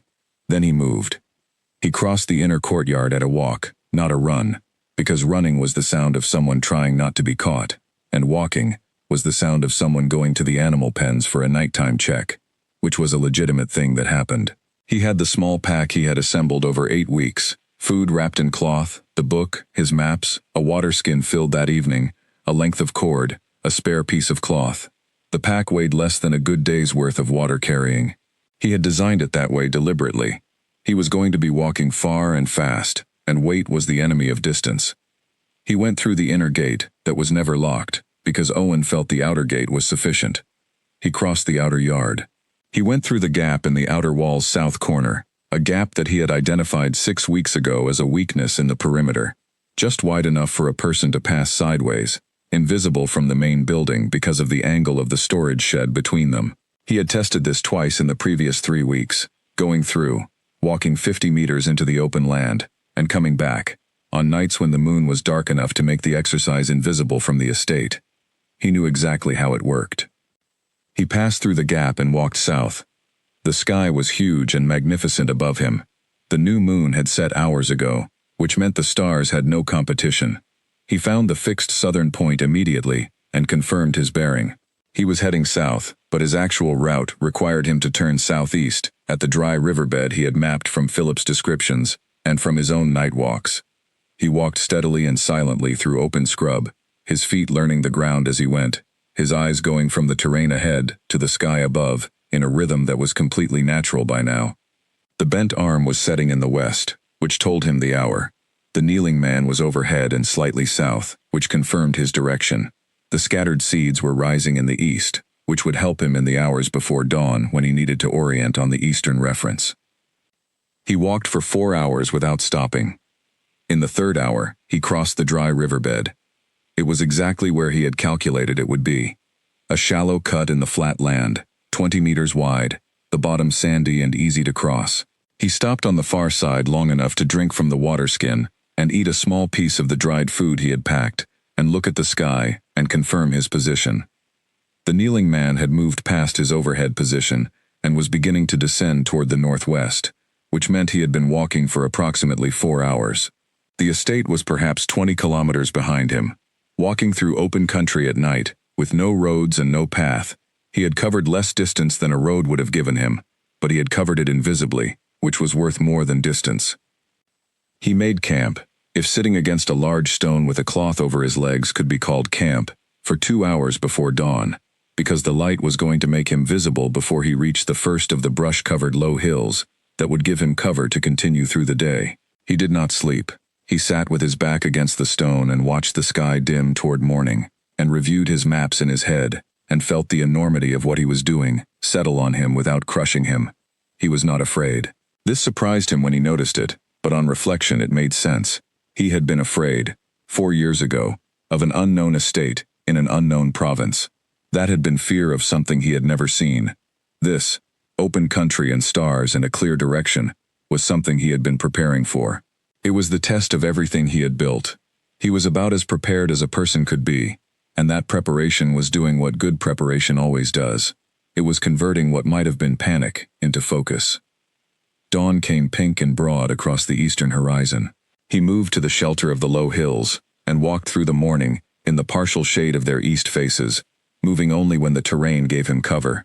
When the sun climbed high enough to make the open ground dangerous, he found a hollow between 2 large stones where the shade was deep enough to rest in, ate a little more, drank carefully, and slept for 3 hours. He woke in the early afternoon. The light was still strong but angled. He assessed his position by the sun's location, confirmed it was correct for this time of day at this season, and began moving again, using the hill terrain for cover as much as possible, and crossing open sections quickly. By sunset he had covered, he estimated, another 15 kilometers. That night he encountered the road patrol. He had planned for this possibility. He had planned for it the way he had planned everything, thoroughly, with multiple contingencies, and without assumptions about how it would go. The road he needed to cross ran roughly east-west through this part of the province, and there was no way around it, because on either side the terrain became marsh that he could not navigate safely at night. He had known he would have to cross this road. He had planned to do it in the deep hours of the night, when patrols were thinnest. He had planned his crossing point at a location between two settlements, where the road was used only for through traffic, and the nearest building was 3 kilometers in either direction.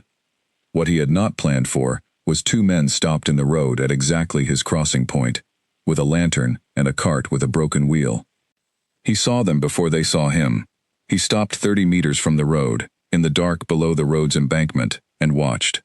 2 men, both adult, working on the wheel, with the focused irritation of people who have a schedule and a broken cart. The lantern threw a circle of light that covered most of the road surface at that point. Crossing in the light was not an option. Crossing on either side of the light was possible, but would require him to get closer than he was comfortable with. He waited. He was patient. He had nothing but time, and the knowledge that crossing this road was necessary, and that the men with the broken wheel were going to finish their repair and move eventually. Impatience was a luxury for people who had other options. He did not have other options. He had this road, this night, these 2 men and their lamp, and the patience he had been practicing since he was 9 years old, in a stone room, with a ceiling between him and the sky. He used the waiting time well. He reviewed the next section of route in his mind, the terrain north of the road that he had calculated from the book's descriptions of this province's geography. Low hills, he expected. Dry creek beds running east-west. A section of loose stone that would be slow in the dark. He planned his path through it, with the specificity of someone who has learned that plans made in advance hold better under pressure than plans made on the go, and that the brain, when tired and moving in the dark, makes better decisions when it is following a structure it built earlier in warmth and stillness. He lay flat in the dark below the embankment, and let the minutes pass, and watched the stars, and tracked their movement, and knew from the movement that he had waited 40 minutes, when the sound of the wheel repair changed, to the sound of horses being calmed, and a cart being tested, and then moving. The lantern moved eastward along the road. He waited another 10 minutes. Then he crossed. He was over the road in 20 seconds, down the far side, into the dark on the other side, moving quickly for the first time since leaving the estate. He put a kilometer between himself and the road before he slowed. Then he found his stars and confirmed his direction, and adjusted his route for the curve that the hill terrain on this side of the road required, and continued north. He traveled at night. He rested in the days in whatever cover he could find. Stands of trees, stone shelters, a dry drainage ditch that was wide enough to lie in and deep enough to be invisible from the nearby track that ran parallel to it. He ate carefully, rationing what he had, supplementing with water from streams he found using his knowledge of where water would run in this terrain. Knowledge from the book, from Alfred's offhand comments about animal habits and where they watered. He was never comfortable. He was never well fed. He was never warm enough in the late night hours when the temperature dropped and he was still moving and had only the cloth and the pack's minimal warmth. But he was never in genuine danger of stopping. On the 8th night, a farmer found him. He had not been as careful as he should have been. He had misjudged how early this farmer rose, and the man came out of his low house in the gray pre-dawn and walked toward his water trough and found a boy sitting against the far side of it, eating what remained of a piece of dried food, looking up at the last stars of the morning sky, with an expression that the farmer would later describe, to anyone who asked, as completely without guilt. The farmer stopped. He was an older man, gray at the temples, with the weathered look of someone who has spent every day outside for 40 years. He looked at Elias. He looked at the pack. He looked at the dried food. He looked back at Elias. Elias looked back at him calmly. He said good morning. He said he was traveling north and had stopped to rest. He said he was sorry to have used the trough without asking. He said it all with the specific quality of composure that comes from genuine preparation, rather than from not understanding the situation. He understood the situation perfectly. He was a boy of 13 traveling alone without papers, found on a private property before dawn. This was not a comfortable position. Composure was the only thing that could improve it. The farmer looked at him for a long time. He was clearly assessing something, not the story Elias had told exactly, but something about the boy himself, about the calmness and the directness of his manner. Then the farmer said, "North is a long way from this trough." He said it the way older men say things, that are observations rather than accusations. Elias agreed that it was. There was a pause. The farmer said that he was about to eat his breakfast, and that the trough was already used, and there was no unusing it, and that a boy traveling a long way north in the pre-dawn Might as well eat something that was not whatever that dried thing was. Elias ate with the farmer at a small wooden table outside the house. The farmer did not ask many questions, and did not press on the ones Elias answered briefly. He was the kind of man who had seen enough of the world to know when not to make a situation more complicated than it needed to be. He gave Elias bread and dried fruit and refilled his water skin. When Elias rose to go, the farmer said one thing. "The road going north has a checkpoint at the river crossing." He said it looking at the sky, rather than at Elias, in a tone that might have been passing information, or might have been talking to himself. Elias thanked him genuinely and walked north. He avoided the checkpoint at the river crossing by going 2 kilometers upstream from it, to a shallow section he had already planned to use, waded across at knee height in the cold water of the early morning, and continued north on the far bank. He was wet from the knees down for 3 hours, and it was the most uncomfortable 3 hours of the entire journey, but it was also one of the safest, because wet and uncomfortable people who are moving fast are not people anyone wastes time questioning. He reached the outskirts of the southern city on the 14th day. He was thinner than he had left. He was very tired in the deep way that comes from 2 weeks of sleeping 3 hours per day. He was dirty, and his shoes had worn at the left heel, and he had walked, he estimated, nearly 300 kilometers of terrain in 14 nights. He stood at the edge of the city in the gray morning light and felt, for one moment, something very close to pride, not vanity, not self-congratulation, but the specific satisfaction of a thing accomplished that was genuinely difficult. Then he took stock of where he was, and what he needed to do next, and went forward into the city. He had a name. He had the name of the province his sister Grace had last been heard to be in, from what Philip had said. He had the name of the market sector where the textile trade was concentrated in cities like this one, which he had heard mentioned in the estate's supply conversations over the years. He had no guarantee that Grace was here, and not in one of the other 2 cities with significant textile trade. But he had to start somewhere, and this city was on his route north, and starting somewhere was always better than starting nowhere. He went to the market. He walked in the early morning, when the stalls were setting up, when people were moving things and arranging things, and too busy to give a traveling boy a second look. He walked slowly, and looked at everything, and asked nothing. He was looking for something specific, a woman in her early 20s, his height approximately, with their mother's eyes and their father's way of standing, weight on the left foot, right hand raised when she was explaining something. He did not know what else Grace looked like after 5 years. He knew what she had looked like at 15. He knew what kind of person she was, which was a different kind of knowing. He walked the market for 2 hours. He walked it the way he walked terrain at night, not looking for the thing he was looking for, but staying open to what was actually there. Searching too hard for a specific thing made a person miss everything that was not that thing. He had learned this with stars. If you stare at a particular point in the sky, you stop seeing the periphery, and the periphery was often where the important information was. He looked at people's hands. He looked at the way people stood. He looked at the specific quality of recognition that passes between people who know each other, trying to identify if any of the stall workers here knew others, with the connection of people who had come from the same place. He listened to accents, noting the ones that carried traces of the northern province. He was building a picture of the market, the way he built pictures of everything, patiently, from multiple sources, without forcing a conclusion before the data supported one. He identified 4 possibilities in his first pass, none of them Grace. He identified 2 more in his second pass, neither of them Grace. In his third pass, he saw the cloth stall, and the woman with her back to him, and the hands. Then he sat on a stone step at the edge of the main hall and watched the steady movement of people past him. He was patient. He had been patient for 4 years. He could be patient for 1 more morning. He saw her hands first. He had been watching the stall for several minutes without knowing why. A cloth stall, ordinary enough, bolts of fabric on a wooden rack, and a small table with folded pieces arranged by color. The woman behind it was turned away from him, talking to a customer, one hand gesturing as she spoke. The gesture was specific, 3 fingers extended, the thumb and the little finger folded in, and the gesture made a small circle in the air, as if tracing the point she was making. Elias had seen that gesture every day of the first 9 years of his life. He had seen it made by one specific person, always when she was explaining something she believed the other person was not fully understanding. He stood up from the stone step. He walked to the stall slowly, without hurrying. Not because he was calm.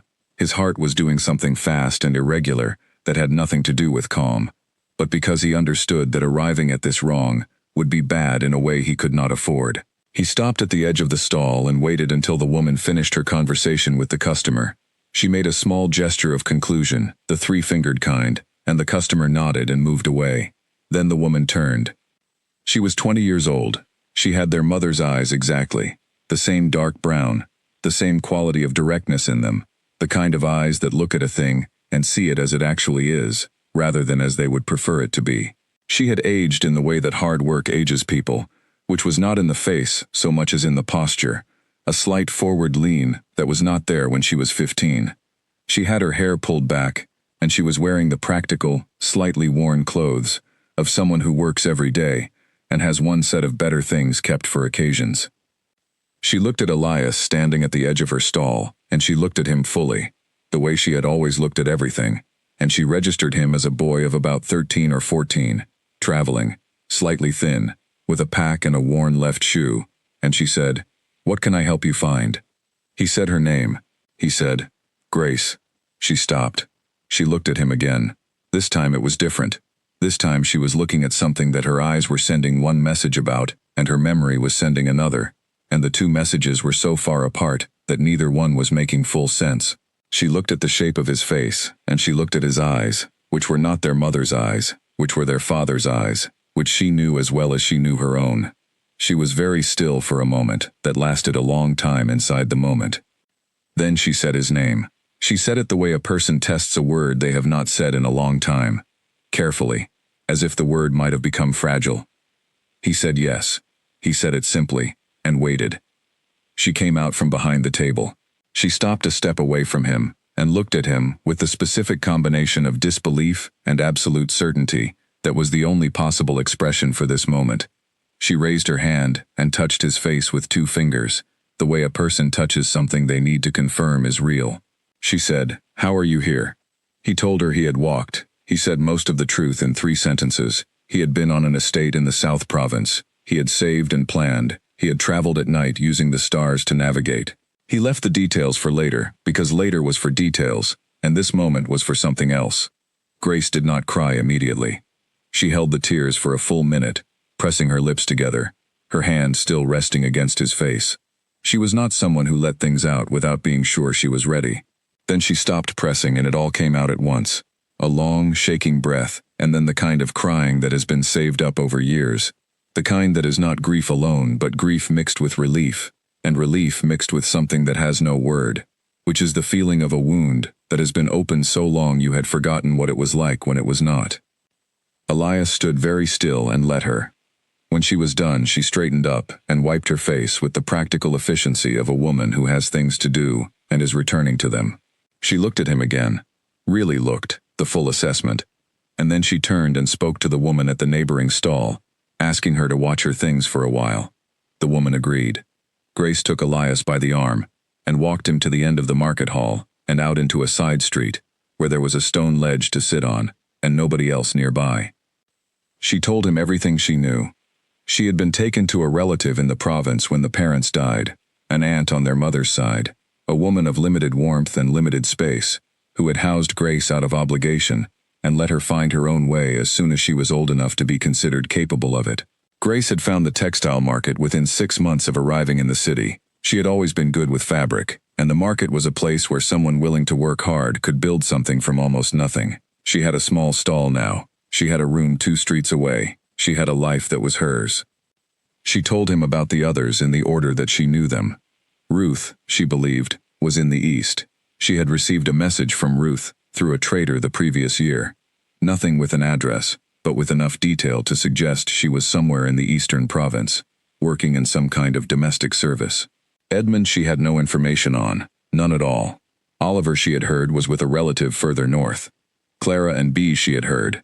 This was second-hand, from a market contact who knew someone who knew something, were together at a textile operation in the northeast, one of the larger factory-style houses. Felix she had no news of at all. He had gone to a city before the parents died and had not contacted anyone since, or if he had, the contact had not reached Grace. She told him all of this quickly and clearly, in order, the way Ruth had always told things. Their oldest sister's organizational habits apparently lived in all of them. When she finished, she looked at him and waited. He pulled his maps out from inside the book. He spread them on the stone ledge between them and pointed to each location she had described, identifying where it would be in relation to the routes he had marked. He was already calculating. Oliver was north, Clara and Bee were northeast, Ruth was east. He needed to route through all of these in an order that made geographic sense.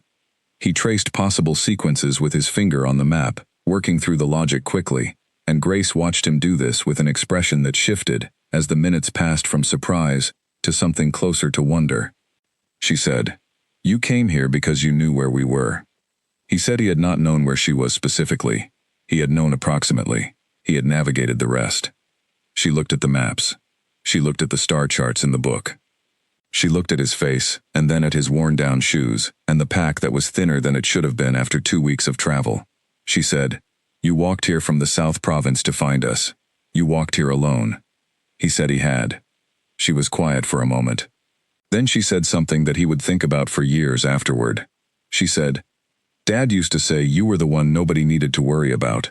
He said it because you were quiet, but I think he was right for the wrong reason. You were quiet because you were watching, and you watched us all the way here." He did not have an answer for this. He looked at the map. She fed him that afternoon, properly, from her kitchen, a real meal, with bread and soup and something dried and sweet at the end of it. She asked questions while he ate, and he answered between bites, filling in the 4 years on the estate in the practical language he had always used for things. When he described the book and the star charts, she got up and looked at it properly, page by page, and when she got to his handwritten maps at the back, she held the book for a long time without speaking. He stayed at her room that night and the next, because he needed sleep that was real sleep, and she had a floor he could use, and it was the first safe place he had been in 2 weeks. He slept deeply both nights, the dreamless sleep of a body that has been genuinely emptied and needs to be refilled. In the mornings they sat together, and he showed her the maps and told her his plan for the route north and east to find the others. On the second night, she said, "You cannot do this all on your own. You are one person. You need someone who knows the areas you are going into." He said he understood the areas he was going into. He said he had prepared. She said that what she meant was different. She said she meant that finding people and bringing them back required more than maps. It required someone who knew the city markets, and the trading routes, and the kinds of places where people ended up when they do not have a great many choices. She said she had spent 3 years in this city, and she knew this kind of knowledge like she knew her own stall. He looked at her across the room. She said she was coming with him. He said nothing for a moment, then he said, "The stall." She said the stall could wait. She said the stall had been waiting for 5 years already, for what she had been calling the right time, and the right time had just arrived at her market hall in worn-down shoes. He thought about this. He thought about routes and timing, and how 2 people moved differently from one person, and then he set all of that thinking aside and acknowledged the simpler thing. He was 14 years old, and he had been alone for 4 years, and his sister had just offered to stand beside him, and the only honest response to that was yes. He said yes. The decision sat well in him. He had not expected to feel that, and examining why he did, he arrived at something honest. The past month of traveling alone had not been lonely in the conventional sense. He was not someone who needed constant company, but it had been solitary in the particular way of someone doing something very large, without anyone who could hold the other end of it. Grace could hold the other end. She had spent 3 years building connections and knowledge and capability in a world he was new to, and what she knew complemented what he knew, in a way that was genuinely useful and not merely comforting. He was practical enough to admit the comfort too. She had contacts in the Northeast, people she had traded with, market connections who traveled the eastern routes regularly. She began making arrangements the next morning, quietly and efficiently, the way she did everything. She wrote 2 notes that she sent through the market network to people in the Northeast who might know the textile house where Clara and Bee were said to be. She arranged for the neighbor woman to manage her stall for an indefinite period. She packed a bag with the specific, deliberate efficiency of someone who knows how to survive on the road. They left on the 3rd morning. Elias led by stars at night, Grace led by people during the day. She knew which towns were safe to pass through openly and which were better avoided. She knew which roads had checkpoints and which market towns had inns that asked no questions. She knew how to trade small services for food and accommodation in a way that left no ledger entries and created no record. Her network of market contacts turned out to extend much further than her city, threads running east and north along the trading routes, and these threads carried information if you knew how to pull them. They traveled for 8 days toward the northeast, moving mostly in the mornings and evenings when the light was manageable, resting in the midday heat, and moving again by stars for several hours each night.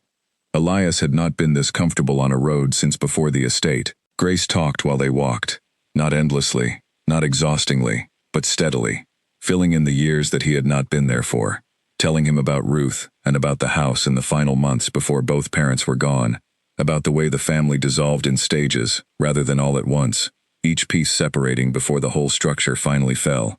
She told it plainly and without editorializing, which was how he needed to hear it. He told her about the estate. He told her about Owen and Alfred and Marcus and the book and the years of learning and mapping. He told her about the nights in the yard and what the stars had meant to him as a way of staying oriented. She listened to all of it without interruption, and when he finished, she said only, "You never stopped pointing yourself home." He said he supposed not. The thread that Grace pulled from her market contacts reached them on the 6th day, in the form of a message delivered to an inn where they were resting. A textile house in the city of Harefield, northeast, 2 days' walk. A pair of girls matching the description, both working in the finishing room. There was no way to confirm it was Clara and B without arriving, but it was the best information available, and best information available was what you moved on. They moved on. He walked by stars, and she walked by knowledge, and between the two of them, in 14 days since he had left the estate, they had covered more ground than he had imagined possible, and were closing in on the first of the remaining 5. The road to the textile house in Harefield was unpaved and uneven, and Elias felt every kilometer of it in his left heel, where the shoe had worn through. He had wrapped the heel in a piece of cloth that morning, and the wrapping had done what wrapping does, held for an hour, then shifted, then become its own irritation on top of the original one. He walked anyway. He had been walking for 16 days, and a heel was not a reason to stop. Grace walked beside him, with the straight-backed efficiency of someone used to market days, that started before the sun and ended after it. She had not complained once in 8 days of traveling, not about the road, or the food, or the sleeping arrangements. She had simply moved forward, which was the one quality that Elias recognized in himself reflected clearly in her. It was their father's quality. Not cheerfulness exactly, but a practical refusal to let discomfort become an argument against continuing. They reached Harefield in the early afternoon. The textile house was easy to find. It was the largest building in the working quarter, a long stone structure with tall windows, and the particular smell of dye and hot fabric that spread across the surrounding streets, and told you what was being done inside before you were close enough to see it. Grace went to the main entrance while Elias waited in the street, because she was older and more plausible as a visitor than a 14-year-old boy in worn shoes. She came back in 12 minutes. She said, "They are here." He stood very still for a moment. Then he said, "Both of them." She said both of them.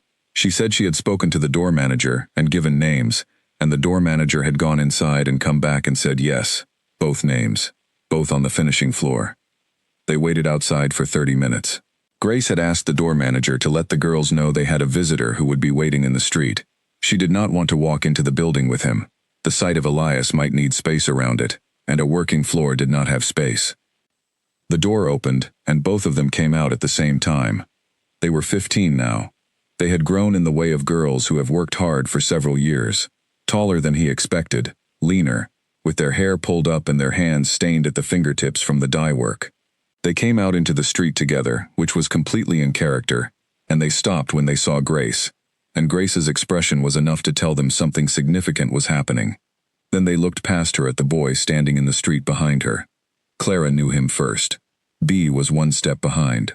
Clara made a sound that was not quite a word, a short, involuntary sound, like something escaping before she could decide whether to release it, and then both of them were moving at once, and the 3 of them, Grace, Clara, B, were in the street together, and Elias stood to the side and let it happen, because he understood that this reunion, before it was his, was theirs.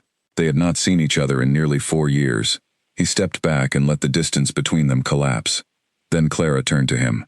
She took his face in both her dye-stained hands and looked at him for a long moment. She said, "You came." He said yes. She said, "How did you know where we were?" He pulled the book from his pack and held it out. She looked at it without touching it. The worn cover, the charts visible through the pages. She shook her head slowly and said, "Elias." B, who had always been the quieter twin, had her eyes on him from the side. She said, "Are there others?" He said there were. He told them what he knew. Oliver, somewhere north. Ruth, somewhere east. Edmund, no information. Felix, no information. He said he was going to find all of them. He said it with the same flatness he used to state facts, because it was a fact to him. He had accepted it as a fact the night he heard Philip's news, and had begun planning in the yard. Clara looked at Grace. Grace looked back with the expression of someone who has already had this conversation, and arrived at the same place. They moved without much further discussion. Clara and Bay needed 1 day to arrange their departure from the textile house. Wages owed, a conversation with the floor manager, the retrieval of their few belongings from the shared room they had occupied for 3 years. Elias spent that day rebuilding his maps with the new information about their current location relative to the remaining targets. Oliver was reportedly at a relative's north. He calculated the distance at approximately 200 kilometers, and the route at 4 to 5 days of steady travel. Ruth in the east was further and less precisely located. Edmund and Felix were still unknowns. They left the next morning. Now they were 4. The group changed the dynamics of travel in ways both helpful and complex. 4 people moving together were more visible than 1, which meant roads during the day required more care and more deliberate planning. But 4 people also meant more eyes, more information processing, more ability to ask questions in markets and supply stops without one person having to do all of it. Grace managed the social navigation. Elias managed the physical navigation. Clara and B, who turned out to have spent 3 years in a textile house developing a set of skills that included, unexpectedly, the ability to communicate efficiently through a busy workspace, were invaluable in crowded areas where information needed to be gathered quickly and quietly.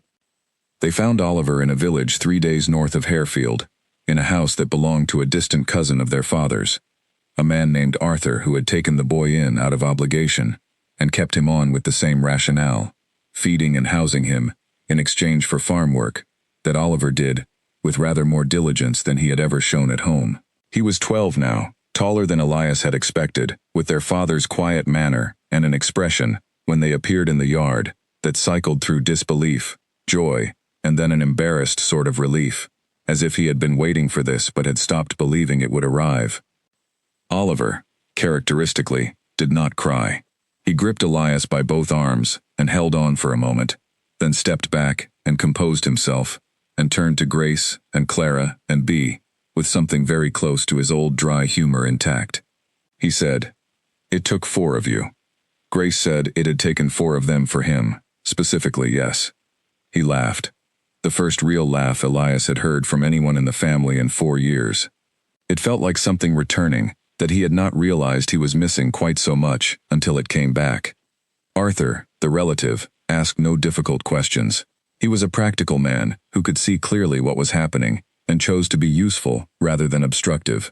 He gave them a meal that night and a floor to sleep on, and sent them off in the morning with food for the road, and Elias thanked him with a specificity that Arthur seemed to appreciate. Not general gratitude, but gratitude for the specific thing, which was that Oliver had been housed and fed and kept intact during the years when Elias could not do it himself. 5 of them now. Ruth was the harder target. The information they had was a year old and vague. Eastern province, domestic service, a city or large town. Domestic service in the eastern province covered dozens of possibilities. Grace's market contacts had less reach in the east than in the north and northeast, which meant they were operating with less information than they had on the previous searches. They traveled east for 4 days and found nothing definitive. On the 5th day, in a market town, Grace sat down with the woman who ran the main vegetable stall and talked with her for 40 minutes while Elias and the others waited. She came back with a name, a household in the next town east. a family that employed a young woman from the North Province, who had come to them through a domestic agency 2 years ago. The description was partial but specific in one way. The woman was known at the market for buying a particular kind of dried bean that was not local, and that she had started sourcing from a specific vendor because it reminded her of home. Their mother had grown that bean. It was the bean from the family garden on the hill. Elias had eaten it every week of his first 9 years. He looked at Grace when she told him this, and she looked back, and neither of them said anything, because there was nothing that needed saying. Ruth was in the household. She came out to the front of the property when the gatekeeper told her there were visitors, and she walked down the path toward them and stopped when she saw 5 faces looking back at her, and she stood there for a moment, with her hands at her sides, as the recognition moved through her in visible stages. Then she did something none of the others had done. She was 20 years old, and she was the most composed person Elias had ever known, and she looked at all 5 of them standing in the lane outside the property, and she laughed. Not a short laugh, a long, full laugh, the kind that comes when relief is so large that the body cannot process it as anything other than joy. She said, "There are 5 of you," she said. "You found 5 of us." He said he was going to find the last one too. She looked at him for a moment, with their mother's eyes. She said she believed him. Then she walked through the gate and joined them in the lane, and the group became 6. Edmund was last, and the search for him was the one that made Elias work hardest. They had no information about Edmund at all. None from Philip's original account, none from the market networks, none from the siblings they had gathered. Edmund had been 13 when the family dissolved, old enough to have made choices about where he went, and young enough to have made them badly. He might be anywhere in 3 provinces. He might have traveled further. He might have changed his name, which young men who are moving for reasons that are complicated sometimes do. They spent 9 days in the region that was most likely based on what little they knew, the province where the family had lived, the towns closest to the original home, and found nothing. Elias worked every available source of information. He sat in market squares and listened to conversations. He asked vendors specific questions framed as ordinary inquiries. He had Grace use her market network in ways it was not fully designed for, pressing contacts for information at the outer edges of what they knew. He was methodical and patient, and, on the 8th day, when a contact of Grace's mentioned that a young man of Edmund's approximate age had been working at a grain mill in a valley town 2 days east, he did not get excited. He calculated. He verified what he could. He planned the route. The young man at the grain mill was Edmund. He had grown taller than all of them, which was a surprise. He was 16 now, broad through the shoulders, with a beard that was trying to be real and not quite there yet. He had their father's build and their mother's eyes, and his own particular gift for being in the exact center of everything, which had not changed at all. He was in the mill yard when they arrived, talking to 2 other workers about something, gesturing with both hands in the emphatic way he had always used, and he heard the gate open and turned. He saw 6 people. He looked at them for 1 second, long enough for his mind to start the process, and then the process finished, and the expression that came after was one that Elias had never seen on Edmund's face before, and would never forget. It was not a joyful expression, not immediately. It was the face of a person receiving something they had given up on receiving. It was the face of a boy who had been 16 years old and alone for 3 years, and who had stopped, somewhere in those 3 years, letting himself think about what would have to be true for this moment to happen, because thinking about it hurt too much. He held that expression for a full 5 seconds. Then Edmund, who had always been the loudest and most relentless one, who had never once been at a loss for words in any situation Elias had ever seen him in, simply walked across the yard and grabbed his youngest brother by the shoulders, and for a long moment he said absolutely nothing at all. Then he stepped back and looked at them all, really looked, counting, taking in the fact of each face, and what crossed his expression when he reached the count of 6 was something that even Edmund, who was usually the last person in any room to be caught off guard, could not manage into his normal presentation. He said, "You are all here." Elias said they were all here. Edmund looked at him specifically. He said, "You found all of them." Elias said he had had help.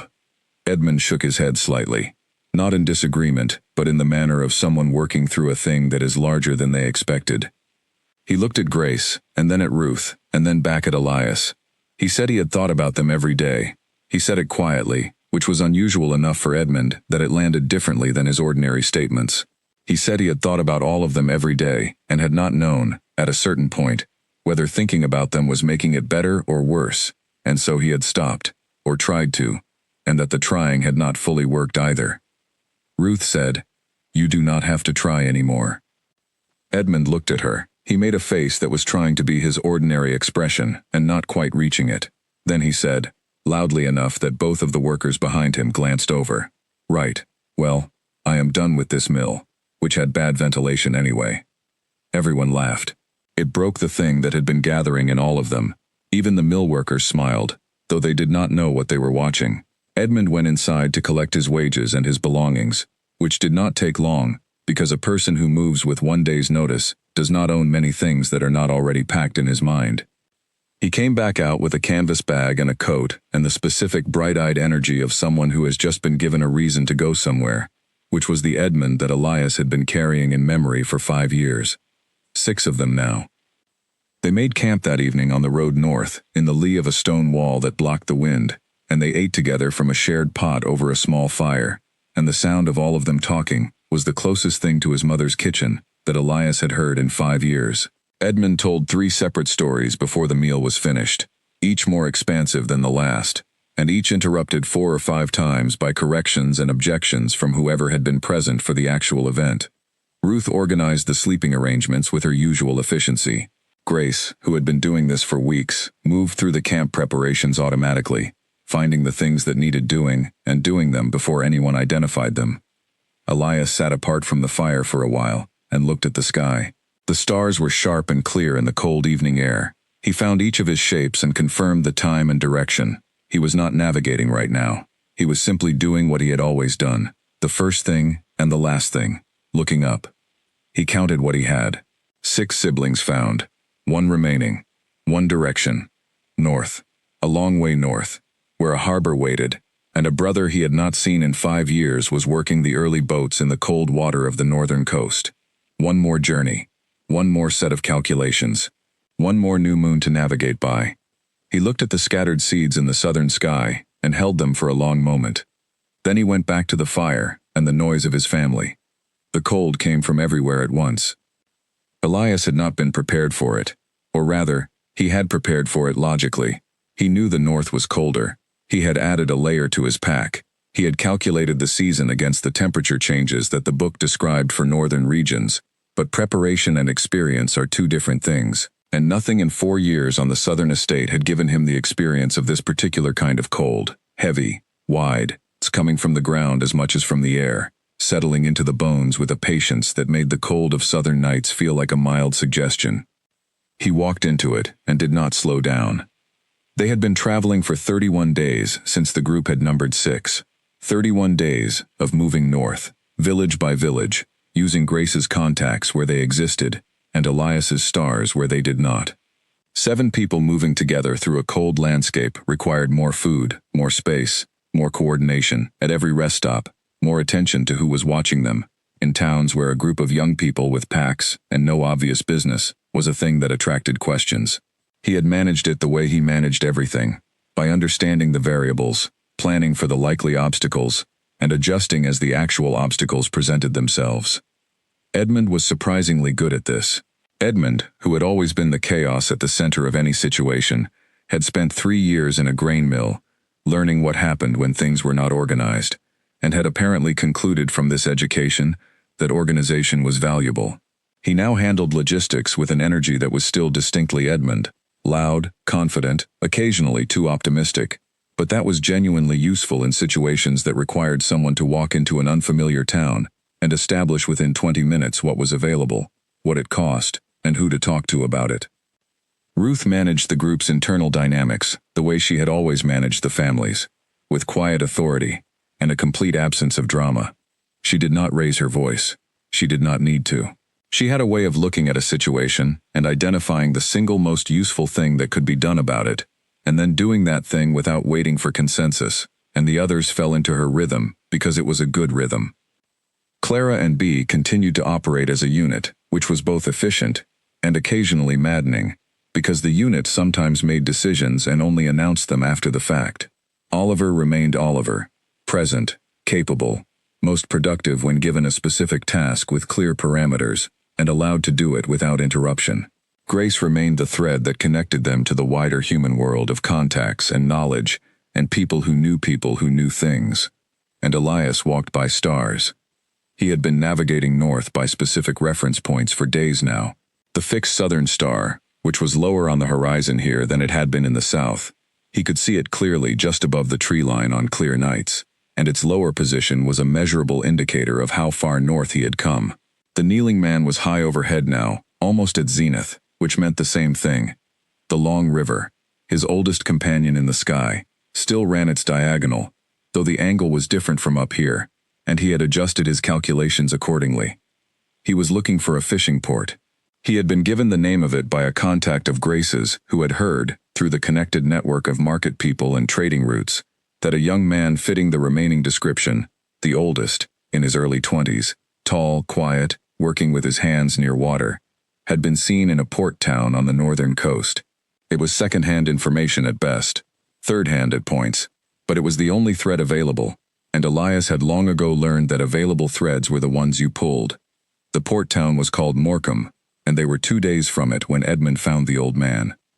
He had gone into a small market in a village they were passing through, as he usually did, to assess what was available and at what price. He came back 20 minutes later with food, and also with news.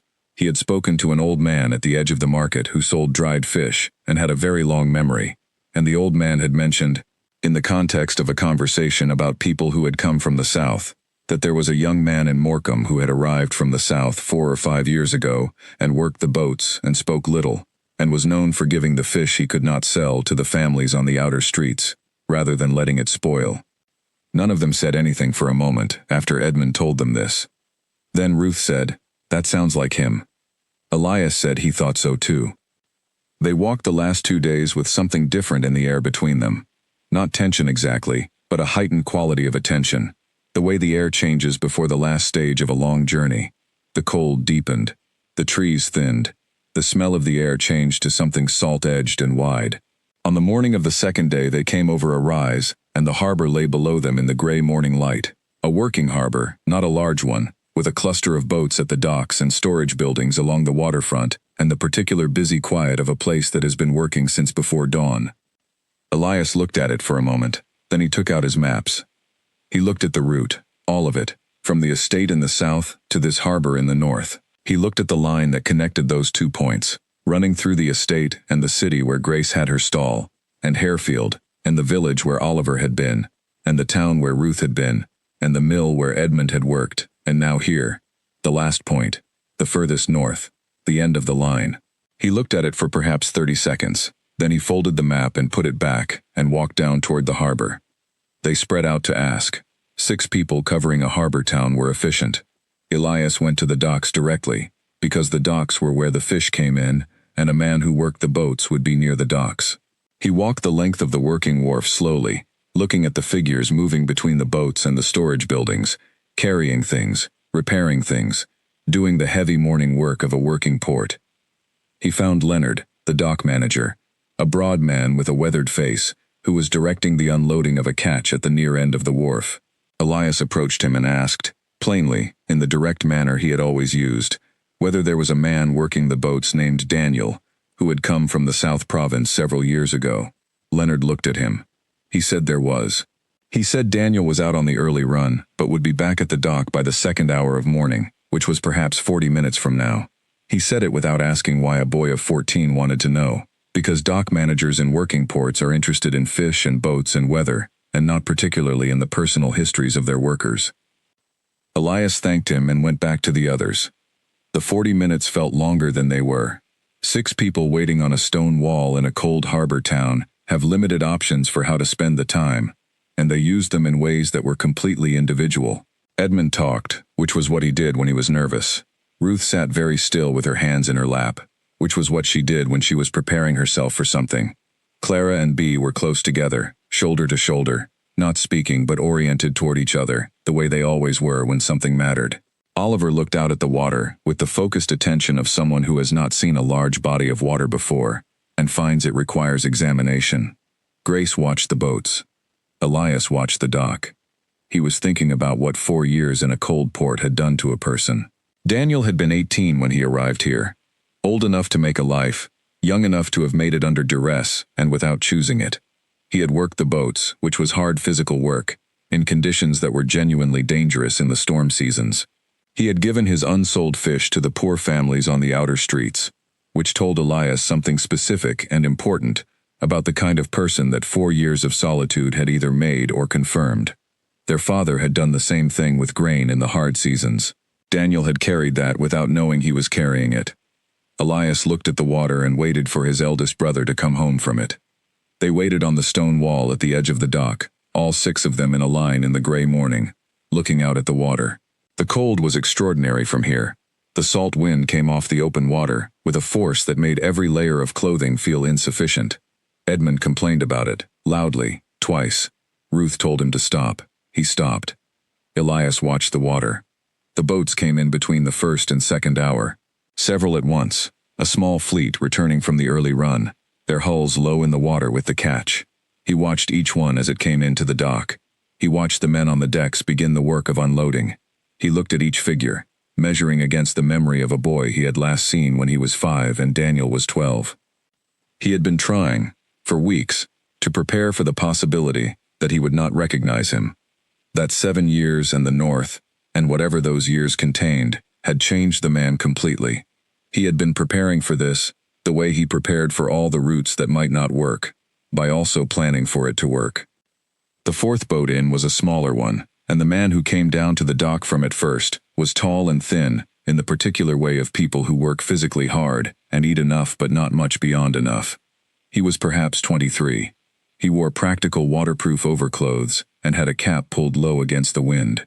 He came down the dock toward the storage building, and as he came he passed 20 meters from the wall where 6 people sat. He glanced at them. A single, ordinary glance, the kind you give to any group sitting on a wall near the docks. His eyes moved across the line of them, and stopped. He stopped walking. He looked at the line of them. He looked at each face in sequence, the way a person looks at something that is not making sense and needs to be re-examined. He looked for a long time, then his eyes came to Elias, at the end of the line, and they stayed. Elias got down from the wall.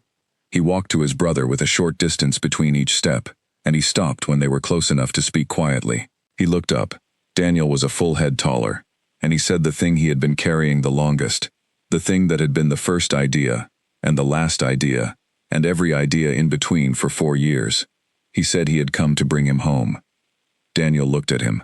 His face had the particular stillness of a man who has learned to keep things tightly managed inside him, the way people learn this when they live alone, and the alternative is letting things out where there is no one to hold them. He was very still for a long moment. Then he said, "You are Elias." He said it as a question, but it was not a question. Elias said he was. Daniel looked at the 5 other people behind him on the wall. He looked at them one by one. He said their names, slowly, in the order of birth. Not the birth order of the living, but the birth order of all 7. The one that their mother had recited every evening when she called them in for meals, which was the way children learn the sequence of their family, the way they learn their own name. He said each name clearly, with the particular weight of someone saying words they have not said in a long time, and finding them intact. He stopped when he reached his own name. He looked at Elias. He said, "How are they all here?" Elias reached into the pack. He pulled out the book, worn now to near transparency at the spine, the pages thickened by the additions at the back, the star charts, the maps, the calculations, the route notes, the annotated directions, and the small careful drawings of constellation positions. He held it out. Daniel took it. He held it with both hands and looked at it. He turned to the maps at the back and looked at them, the line running from the estate in the south through the city, and the textile house, and the mill, and the relative's village, and all the way north to this harbor, with stars marked at intervals along the route, each one labeled in Elias's careful handwriting, with its name, and its compass bearing, and the season in which it was most useful. He turned the pages slowly. He was quiet for a very long time. The dock sounds went on around them, the calls of the unloading workers, the creak of ropes, the slap of water, and Daniel stood in the middle of all of it and turned pages. Finally he looked up. He said, "You learned all of this to find us." Elias said he had learned it originally to find the way back. But when the way back changed, what he had learned became something else. He said this simply, as a fact. Daniel looked at the 6 people on the wall again. He looked back at Elias. Something moved in his face. Something that had been managed and held very tightly for a very long time, coming loose at its edges. He was 23 years old, and he had been alone in a cold port town for 4 years, and the thing that was coming loose in his face was the weight of that. He said, "You came all this way." Elias said, "I learned the stars to find you." Daniel put one hand on his youngest brother's shoulder and held it there, and he looked out at the harbor where the boats were unloading, and the water was gray and wide, and completely indifferent to the 2 of them standing on its edge, and he breathed in a long, deliberate breath of salt air. Then he turned back to the wall and the 5 people on it, and he walked toward them, and Elias walked beside him. All 7 of them were standing together for the first time in 5 years. Nobody said anything for a moment. Then Edmund said something that was not important, but that broke the silence in the particular way Edmund had always broken silences, and someone laughed, and then they were all talking at once, in the way of people who have too much to say, and no idea where to start, which is the only way there is to start. They were all talking at once, and none of them could stop. Standing on the dock in the cold morning, with the harbor going about its business around them, and the salt wind pulling at their clothes, and every single one of them talking at the same time to someone different, Elias stood in the middle of it, and felt something he had not experienced in a very long time. He felt the noise. Not the kind of noise you notice and find overwhelming, but the kind of noise that you are so inside of that you stop hearing it as individual sounds, and begin to hear it as a thing, as a quality of the air, as the specific warmth that comes from too many people in a small space, as the sound of a family. He had not heard it since he was 9 years old. He had not known, until this moment, how precisely he remembered it. They stayed in Morecambe for 3 days while Daniel arranged his departure. He had a small room at the top of a boarding house 2 streets from the harbor, and he had been paid for the month, and there were arrangements, with Leonard at the docks, with the man who owned his room, that needed to be handled properly, because Daniel was a man who handled his arrangements properly. He had been doing everything properly and quietly and alone for 4 years, and the presence of 6 people around him did not change the fundamental fact of how he operated. It simply changed what he was doing it for. While Daniel arranged his departure, the others sat in the 3 small rooms they had taken at the boarding house and recovered.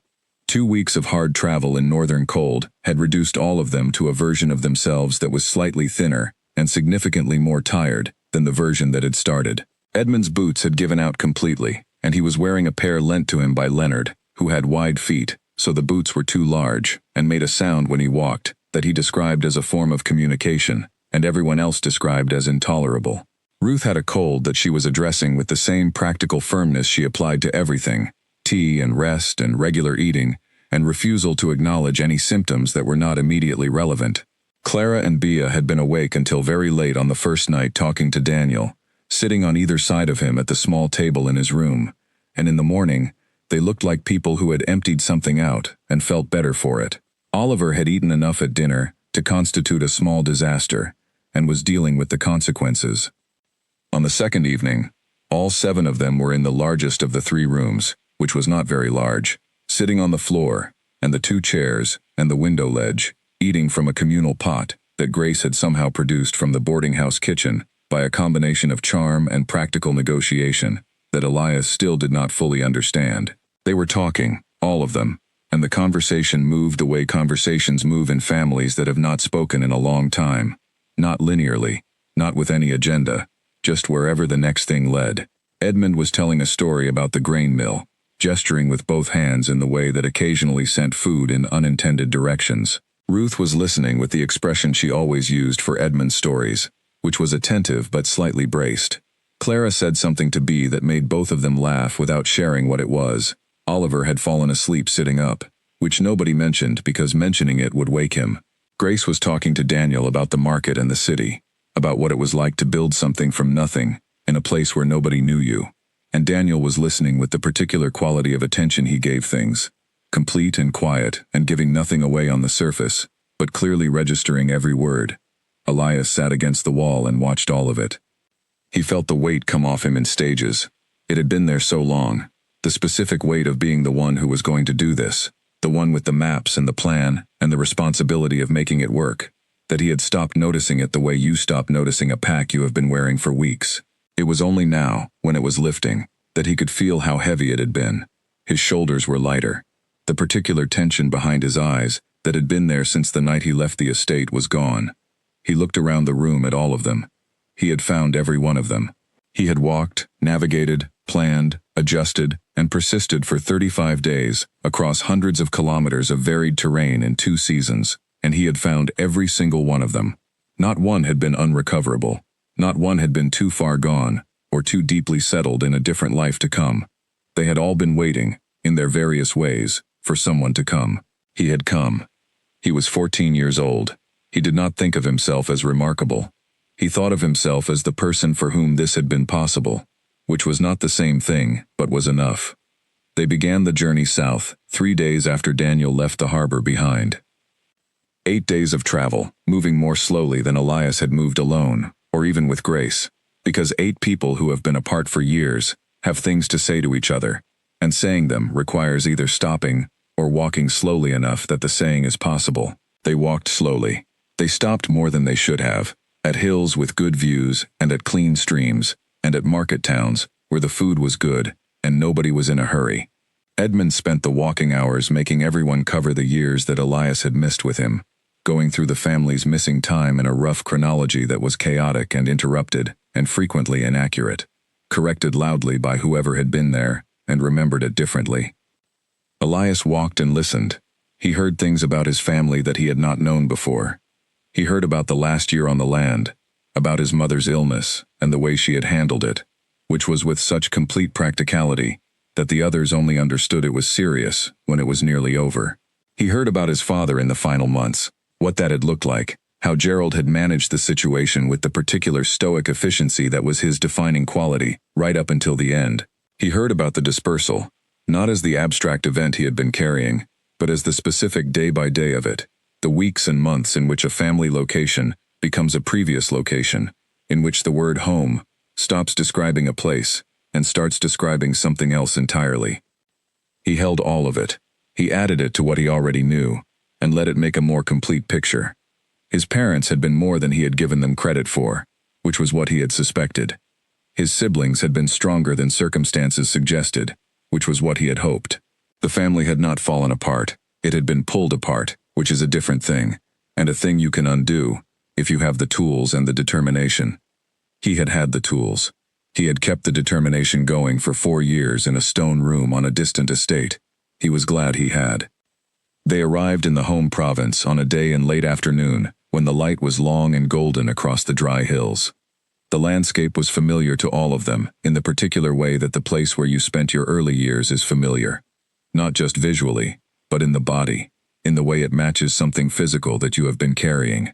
They were quiet as they came over the last hill, and the valley below them opened up, the same valley they had all grown up in, the same low hills, and the same dry grass, and the same particular quality of light on the stone at that hour of the afternoon. None of them said anything for a moment. Then Edmund said, very quietly for Edmund, that it looked smaller than he remembered. Ruth said everything looked smaller than you remembered. She said that was how it worked. They did not return to the original house. It was occupied by another family now, and they did not approach it. They did not need to. The house was a building, and buildings were not what they had come back for. They settled 3 kilometers away, on a piece of ground that Daniel, who had spent 4 years in a harbor town saving carefully and spending little, was able to purchase outright, for a sum that was not comfortable, but was possible.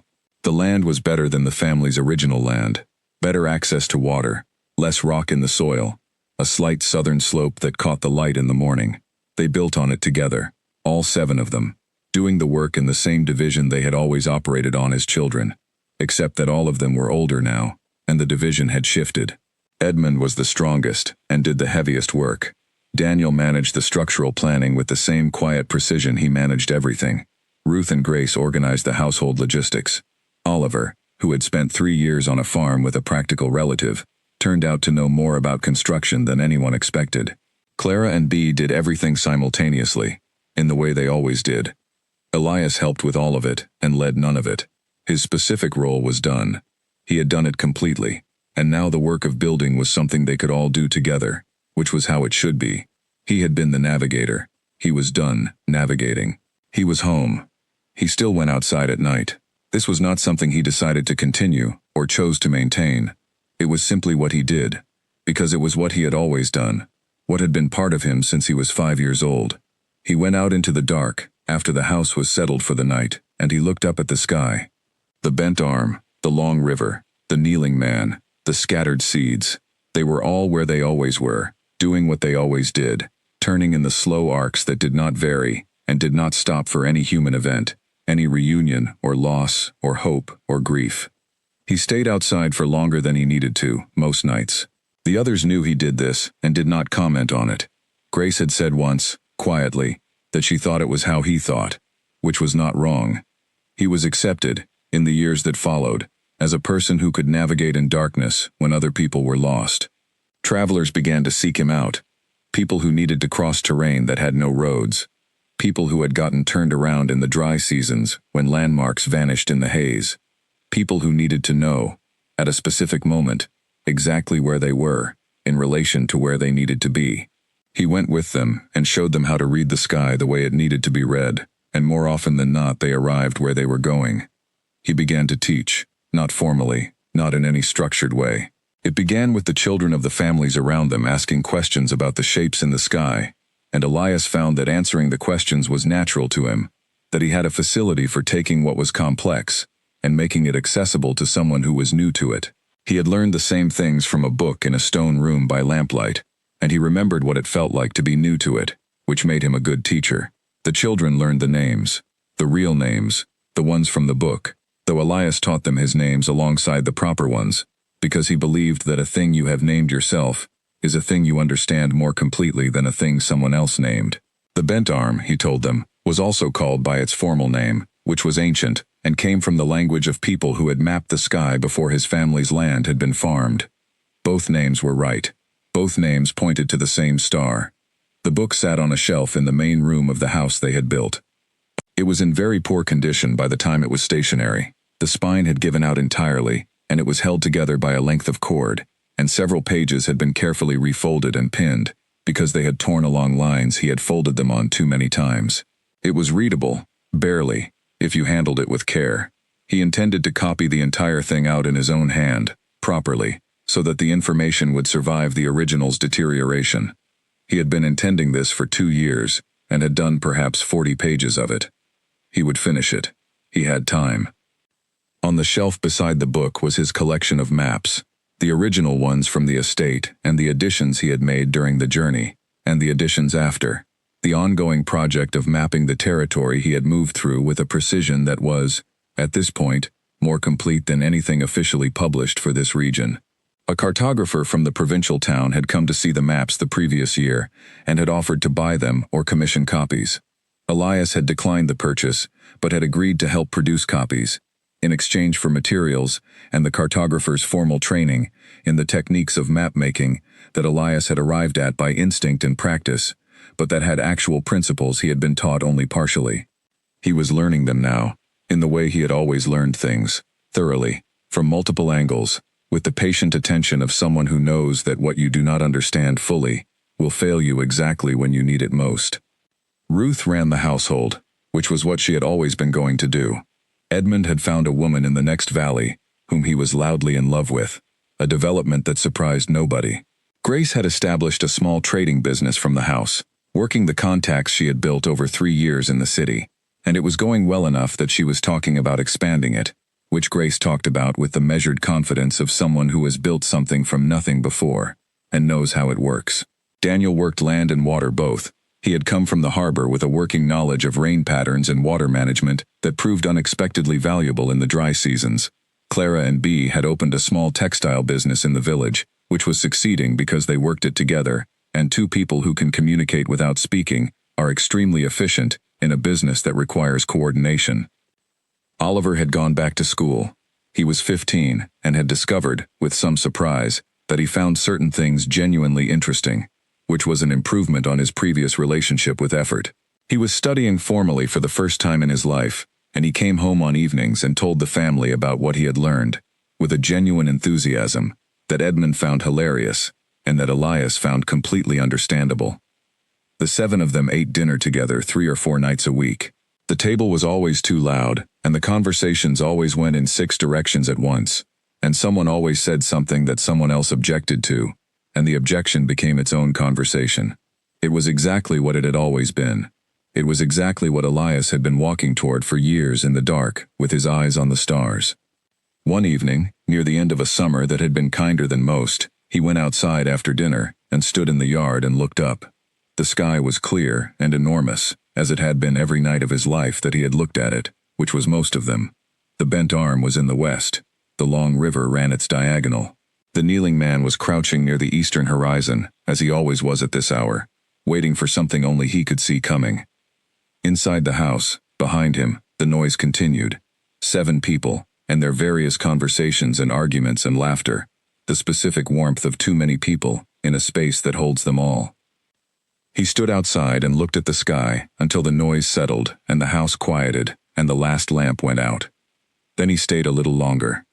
The stars did not need anything from him. They had never needed anything from him. They had simply been there, every night of his life that he had chosen to look, pointing in every direction, reliable as breath, as indifferent to his struggles as they were to his triumphs, and infinitely useful to both. He owed them something he could not pay, so he simply looked at them, the way he had always looked at them, with the full, careful attention of a person who knows what they are looking at and does not take it for granted. The kneeling man waited, the bent arm set, the long river turned. He went inside.